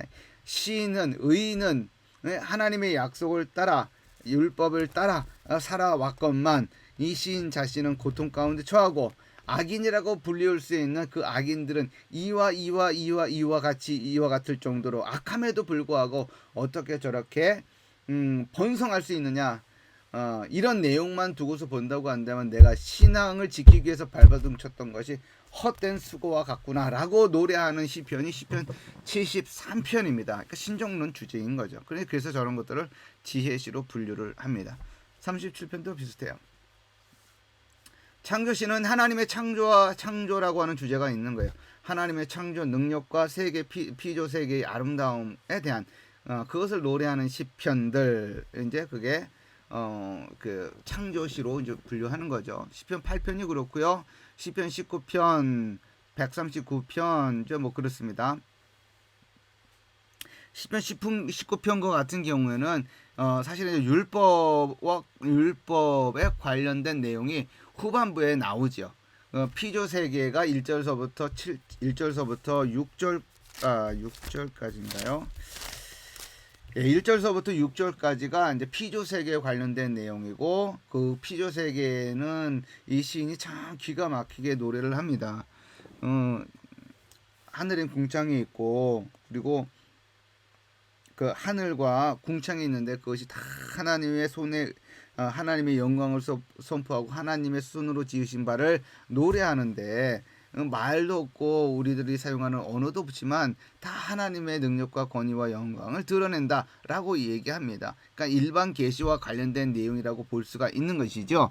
이제 그런 창조시의 그런 피조 세계를 이야기하면서 태양을 가지고 옵니다. 태양 동쪽에서 떠서 서쪽으로 지는 그 태양의 모습을 그 용사와 같은 모습으로 묘사를 하면서 한낮을 열심히 대지를 데우는 어떤 그런 대지를 땅을 따뜻하게 해주는 어떤 그런 기능을 하면서 서쪽으로 내려가는 그런 모습을 이야기를 합니다. 그러면서 그 해로부터 자유로울 자가 누가 있냐? 해의 따뜻한 온기를 피해서 살 수 있는 자가 어디 있느냐라고 하면서 노래가 6절까지 끝이 납니다. 그리고 나서 율법에 관해서 얘기를 하는 거예요. 그러니까 사실은 이제 1절서부터 6절까지의 내용이 7절서부터 이어서 나오는 14절까지 나오는 율법의 어떤 그런 온전성과 관련해서 긴밀하게 연결되어 있다고 보는 것이 맞아요. 다시 말해서 태양의 온기로부터 피해서 살 수 있는 자가 없는 것처럼 율법의 그늘 아래에서 율법의 빛 아래에서 빛을 떠나서 살 수 있는 자는 없다라고 하는 것을 이야기를 하는 것이죠. 자, 이런 것이 뭐에 관한 거예요? 창조시와 관련된 거다. 역사시는 이스라엘의 역사 일부를 노래에 담아 놨습니다. 그러니까 이스라엘 역사와 관련된 내용들이에요. 부분적으로 등장하기도 하고 굉장히 길게 등장하기도 하니까 시편 하나, 예를 들면 105편과 같은 경우는 굉장히 긴 시편이죠. 뭐 119편보다 뭐 짧지만 105편이 45절까지 있고 106편이 48절까지 있습니다. 여기 보게 되면 이 시편들 다 역사시로 분류할 수밖에 없어요. 이스라엘 백성들이 어떻게 가나안 땅 애굽에 있었고 어떤 하나님의 어떤 도우심을 받아서 출애굽을 했으며 광야를 어떻게 지나갔고 어떻게 또 가나안 땅에 들어가서 하나님이 약속된 땅을 가지게 되었느냐에 대한 그런 내용들을 뭐 45절, 48절에 걸쳐서 쭉 이야기를 합니다. 이 역사적인 내용이 들어가 있죠. 그래서 역사시다 이렇게 분류를 합니다. 그런데 이제 사실은 이제 그 근본적인 거는 목적은 교훈적이라서 교훈시라고 불러도 무방할 정도로 교훈이 선명한 그런 내용이 담겨져 있습니다. 시온시는 하나님의 거처로서의 예루살렘에 관한 시편을 말합니다. 하나님의 거처에, 즉 하나님이 임재하시는 장소가 어디죠? 성전이죠. 성전이죠. 근데 성전이 어디 있는 거예요? 예루살렘에 있는 거예요. 예루살렘의 또 다른 말이 시온이다라고 생각을 하시면 됩니다. 그러니까 시온에 하나님께서 거기 계시고 그 시온으로부터 하나님의 통치가 흘러가고 하나님의 자비와 은혜가 흘러나간다라고 하는 내용이 나옵니다. 그리고 시편에서는 이 시온의 마지막 날 그때는 하나님의 언약 백성들뿐만 아니라 이방 민족들까지도 시온으로 나와서 하나님을 찬양하게 될 것이다라고 하는 이 약간 종말론적인 시각의 어떤 그런 내용도 담겨 있습니다. 참회시는 어때요? 참회시는 말 그대로 회개하는 시편을 말합니다. 회개 내용을 담은 시편이죠. 그래서 자신의 죄악을 회개하고 용서를 구하는 시편입니다. 용서와 관련된 내용이 이렇게 나와 있는데 여러분들 혹시 용서와 관련된 그 개론 시간에 소개했었나요? 용서와 관련된 책, 얼마 전에 나온 책, 이거 용서, 이 책 얘기했었나요? 그 느낌이 쎄한 것이 얘기한 것 같기도 하고 그러네요. 그러니까 혹시 관심 있으신 분들은 사서 보시라고 이렇게 말씀을 드리는 거예요. 혹시나 잊으셨을 것 같아서. 자, 참회시는 자신의 죄악을 회개하고 용서를 구하는 시편입니다. 그죠? 아주 이 6개, 하나, 둘, 셋, 넷, 다섯, 여섯, 7개 이 시편들을 굉장히 그 유명한 참회시라고 얘기를 합니다. 여기 있는 시들을 장르를 다 우리가 살펴볼 수가 없죠. 그래서 일부만 2개만 좀 살펴보겠습니다. 즉위시입니다. 즉위시는 핵심은 딱 이거예요. 하나님이 왕이시다라고 하는 것. 이거는 우리가 이제 다음 주에 이제 시편 전체에 대해서 이제 막 얘기를 할 때 이제 뭐 결정적으로 얘기하고자 하는 부분이 바로 이 부분이에요. 하나님이 누구시다? 우리의 왕이시다라고 하는 것. 하나님이 우리의 왕이시다. 그러니까 우리가 이 땅 위에서 따라가야 할 지도자들, 이 땅 위에서 우리가 해야만 할 것 같은 존재들, 바위와 같아서 내가 기대고 싶어 할 만한 어떤 그런 그런 존재들이 우리들의 어떤 거처가 되거나 아니면 우리들의 어떤 비빌 언덕이 되거나 나를 통치하시는 분이 아니라 하나님이 나의 왕이시다, 나의 통치하시다라고 하는 것을 선언하는 그런 내용의 시편이 바로 즉위시입니다. 47편 8절에 보면 하나님의 뭇 백성을 다스리시며 하나님이 그의 거룩한 보좌에 앉으셨다. 여기는 다스리다라고 하는 말로 되어 있지만 여기는 다스리다라고 되어 있지만 여기는 보좌에 앉으셨다. 이건 다 왕과 관련된 이야기죠. 다스린다는 말은 누구예요? 누가 다스린다는 거예요? 하나님이 다스린다. 다스리는 자는 누구예요? 왕이죠. 보좌에는 누가 앉아요? 왕이 앉습니다. 93편 여호와께서 다스리시니, 다스린다라고 하는 것은 여호와께서 누구라는 말? 왕이시라는 말. 여호와께서 다스리시니 스스로 권위를 입으셨도다. 여호와께서 능력의 옷을 입으시며 띠를 띠셨으므로 세계도 경고에 서서 흔들리지 아니하시는도다. 여호와께서 왕이신 여호와께서 다스리시니 세계가 붙들려 무너지지 아니하고 흔들리지 않는다. 96편 10절 모든 나라 가운데서 이르기를 모든 나라 한가운데서 이르시기를 여호와께서 다스리시니, 여호와께서 다스리신다라고 하는 말은 여호와께서 누구라고요? 왕이시라는 말. 그죠? 세계가 굳게 서고 흔들리지 않으리라. 그가 만민을 공평하게 심판하시리라 할지로다. 97편 1절 여호와께서 다스리시니, 다스린다는 말은 무슨 말? 여호와께서 왕이시라는 말. 땅은 즐거워하며 허다한 섬은 기뻐할지어다. 여호와께서 다스리시니, 99편 1절 여호와께서 다스리시니 만민이 뛸 것이요 여호와께서 왕이시니 만민이 떨 것이요 여호와께서 그룹 사이에서 저장하시니 땅이 흔들릴 것이로다. 이게 뭐야? 이런 시편들이 주제가 이런 시편들이 있는 거예요. 특별히 이제 나중에 다음 주에 이제 살펴보겠지만 시편 1절에서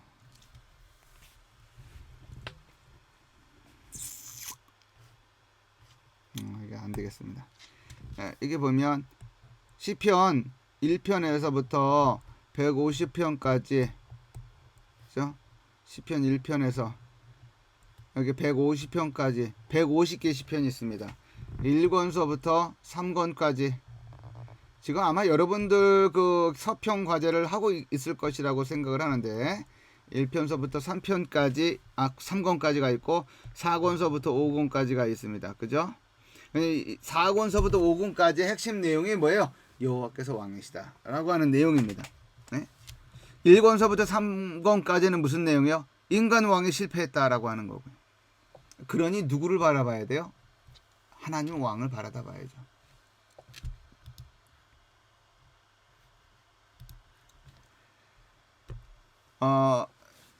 요 저주시가 있습니다. 이 저주시만 보고 마치도록 하겠습니다. 이 저주시 같은 경우에는 그러니까 기도자가 그 적들이 기도자에게 이제 적들이 존재하는데 이 적들로부터 구원을 강구하는 시이기도 하지만 좀 더 원수들에게 하나님께서 공의를 좀 더 지금 현시적으로 가시적으로 행사해달라고 하는 어떤 그런 강력한 어떤 기도다라고 볼 수가 있습니다. 35편 뭐 이거는 그 시편 전체가 그런 경우도 있지만 이렇게 일부분이 이제 그 뭐라고 할까요? 일부분만 이제 저주시의 내용을 갖고 있는 경우가 있습니다. 35편 4절에서 8절. 여기 이제 기도하면서 이렇게 노래를 하면서 이와 같은 뭐 저주라고 봐야죠. 저주, 남이 안 되기를 바라는 기도 내용입니다. 한번 보겠습니다. 내 생명을 찾는 자들, 즉 원수들이죠. 35편 4절입니다.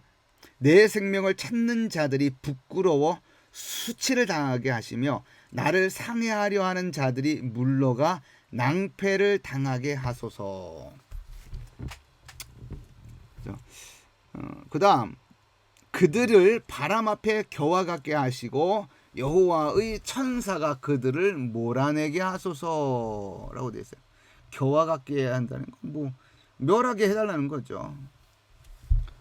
6절 그들의 길을 어둡고 미끄럽게 하시며 여호와의 천사가 그들을 뒤쫓게 하소서. 집요한 어떤 내용이죠. 그들이 까닭없이 나를 잡으려고 그들의 그물을 웅덩이에 숨기며 까닭없이 내 생명을 해하려고 함정을 받사오니. 이제 이 시는 이렇게 얘기하는 거죠. 까닭없이 이유 없이 근거 없이 자기를 모함하고 헐뜯고 죽이려고 달려들고 있으니 하나님 저 사람의 저 인간에게 좀 그렇게 행하게 해달라고 멸망시켜달라고 이야기를 하는 겁니다. 멸망의 순식간에 그에게 닥치게 하시며, 그렇죠? 멸망의 순식간에 뭐 다른 말로 표현한다면 이거는 뭐 이런 식으로 표현되어 있지 않지만 뭐 번개 맞게 해달라고 기도하는 거나 뭐 크게 다르지 않겠죠. 멸망의 순식간에 그에게 닥치게 하시며 그가 숨긴 그물에 자기가 잡히게 하시며 멸망 중에 떨어지게 하소서.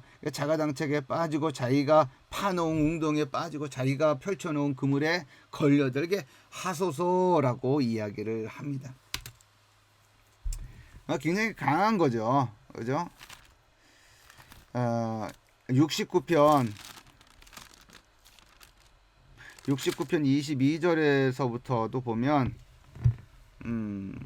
그 저주의 내용이 담겨져 있습니다. 69편 22절에서 28절 거기에 보면 그들의 밥상이 올무가 되게 하시며 그들의 평안이 덫이 되게 하소서. 이건 뭐 악담 수준이죠. 그들의 밥상이 올무가 되게 하시며 그들의 평안이 덫이 되게 하소서. 그들의 눈이 어두워 보지 못하게 하시며 그들의 허리가 항상 떨리게 하소서. 질병에 걸리게 해달라는 거예요. 병중 가운데 떨어지게 해달라고. 24절 주의 분노를 그들의 위에 부으시며 주의 명렬하신 노가 그들에게 미치게 하소서. 그들의 거처가 황폐하게 하시며 저 집이 망하게 해달라고. 저 집이 무너지게 해달라고. 저 집이 하루아침에 진토가 되게 해달라고. 그들의 거처가 황폐하게 하시며 그들의 장막에 사는 자가 없게 하소서. 무릇 그들이 주께서 치신 자를 핍박하며 주께서 상하게 하신 자의 슬픔을 말하여 싸우니 그들의 죄악에 죄악을 더하사 주의 공의에 들어오지 못하게 하소서. 그들을 생명책에서 지우사 의인들과 함께 기록되지 말게 하소서. 그들을 생명책에서 지우사 의인들과 함께 기록되지 말게 하소서라고 노래합니다. 이것은 굉장히 강하죠. 굉장히 강합니다. 그죠? 이게 저주시예요. 시편에 이와 같은 내용이 있었나 싶을 정도로 굉장히 자기에게 해를 가하고 있는 원수들에게 이와 같이 기도를 하고 있는 겁니다. 이거 어떻게 우리는 이해를 해야 될까요? 예수님께서는 원수들을 위해서 기도하라 그러잖아요. 예? 여기는 지금 이 시편 여기 시인은 시편에 있는 여기 기도는 원수들에게 지금 악담을 퍼붓고 있다라고 하는 겁니다. 그러니까 신약에 있는 예수님의 가르침과 충돌하는 것처럼 보여요. 그죠? 그러나 우리는 요 저주시를 우리가 이해를 해나갈 때 좀 몇 가지를 좀 새겼으면 좋겠다 하는 생각입니다. 첫째는 뭐냐면 저주시들은 인간적이다. 그러니까 성경이 그러니까 제가 여러분들에게 저 또한 이와 같은 기도를 하지는 않습니다. 그리고 저도 여러분들에게 이와 같은 이와 같은 저주시를 누구에게 하나님께 하라고 이렇게 권고하지는 않습니다. 그죠? 그러나 우리 인간이 사는 세상이 그렇지가 않잖아요. 그죠? 정말 모함이라든지 사기를 당해가지고 정말 처자식을 데리고서 길바닥에 앉아야 되는 경우도 뭐 있고요. 그 사기 당해가지고 아주 몸이 많이 신창해가지고 속상해가지고 그런 경우도 있고. 이 세상은 정말 말할 수 없는 악이 벌어지고 있는 정말 그런 것만 있을 것만 같은 그죠? 그런 세상으로 보이는 경우도 있죠. 너무나 억울하고 너무나 화가 나서 분노로 가득 차서 내가 저 인간을 죽이고야 말겠다라고 할 정도의 분노가 오르는 경우도 있는 세상이 바로 우리가 살고 있는 세상이란 말이에요. 성도들 가운데는 에도 그런 분들이 없을까요? 저주시를 놔두고 이렇게 성도들하고 얘기를 해보면요 있어요. 정말 죽이고 싶어서 못 견디겠다고. 분노가 여기까지 가득 차 있는 거예요. 상대방이 가한 가해. 예. 그런데 그에게 그에게 대갚아 줄 수는 없고, 그렇다고 그리스도인으로서 대갚아 줄 수는 없고, 그러나 이 분노는 차오르고, 예, 뭐 힘들어하는 경우가 많이 있습니다. 그럴 때 이제 제가 이 책을 하나님의 공의에 맡기시라. 이제 그럴 경우에는 제가 이제 그런 얘기를 하지만 여기 뭐 살짝만 지나갈게. 이런 책이 있다 이거예요. 이런 책. 이런 책들은 여러분들이 읽고서 청년들하고 성경 공부를 해야 될 내용입니다.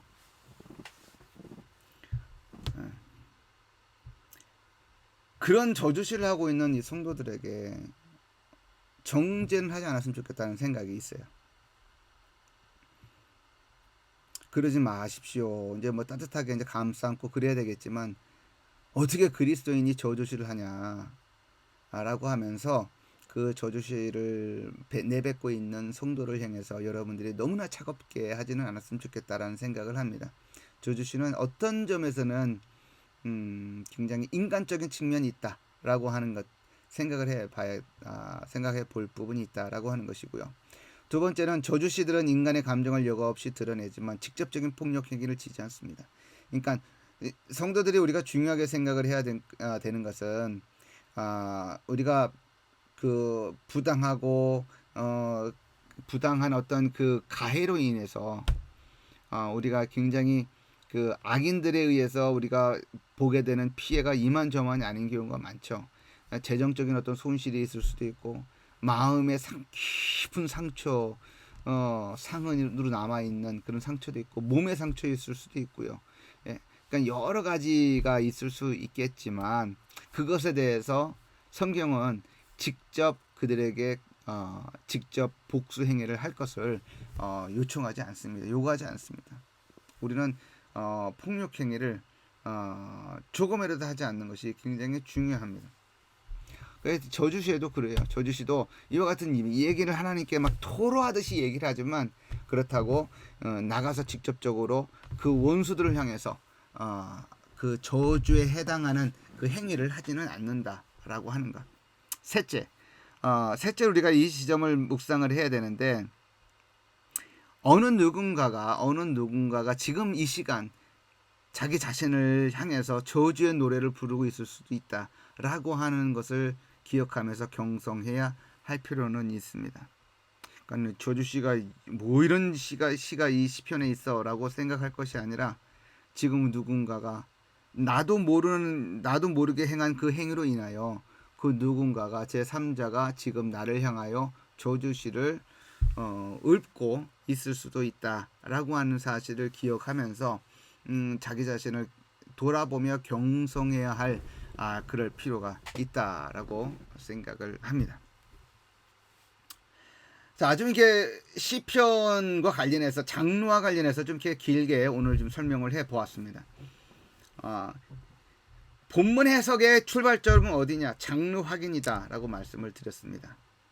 시편은 시라고 하는 장르가로 되어 있지만 그 안에는 하위 장르라고 하는 것이 있죠. 하위 장르. 근데 하위 장르는 유사한 양식에 따른 장르, 분류. 그 다음에 유사한 내용, 즉 주제에 따른 분류. 이렇게 나눌 수가 있습니다. 그래서 그런 내용들을 우리가 좀 살펴본 거예요. 탄식시, 찬양시, 신뢰시, 감사시. 그 다음에 뭐 저주시, 지혜시, 뭐 그 이외에 여러 종류들의 어떤 주제에 근거한 장르들을 살펴보았습니다. 자, 하여튼 오늘 이런 내용들을 좀 잘 이렇게 정리를 해서 여러분 것으로 좀 소화를 해주시고 그 다음에 이제 시편을 읽을 때마다 이 시편의 장르는 어떤 장르는 무엇인가라고 하는 것을 좀 확인하면서 묵상을 하는 것이 중요하다라고 하는 것과 그리고 이제 다음 주서부터는 이제 시편의 전체 구조와 그런 핵심 신학적인 주제들을 좀 이렇게 다뤄볼 수 있도록 그렇게 진행을 하도록 하겠습니다. 자, 긴 시간 동안 강의 듣느라고 수고했습니다. 혹시 질문이 있으면 그 강의 그 출석 대체 과제 그 요약을 이렇게 보내면서 같이 질문도 같이 해 놓으면 제가 시간 되는 대로 여러분들에게 답변을 할 수 있도록 하겠습니다. 그러니까 사실 이제 여러분들도 아시겠지만 이 동영상 강의 또 뭐 줌 뭐 이런 걸로 해가지고 강의가 진행이 돼요. 그래서 출석 그 확인을 하기 위해서 이제 구독불 이런 걸로 이제 하고는 있지만 여러분들이 뭐 2줄 쓰든 3줄 쓰든 물론 제가 출석 체크는 합니다. 근데 여러분들이 뭐 중간고사라든지 기말고사 이런 것들을 두고서를 위해서라도 여러분들이 최대한 요약 정리를 잘 해두는 것이 좋겠다라고 생각해 말씀을 드리고요. 또 한 주간 또 건강한 모습으로 잘 이렇게 지내다가 다음 주에 또 동영상으로 볼 수 있도록 하겠습니다. 수고하셨습니다.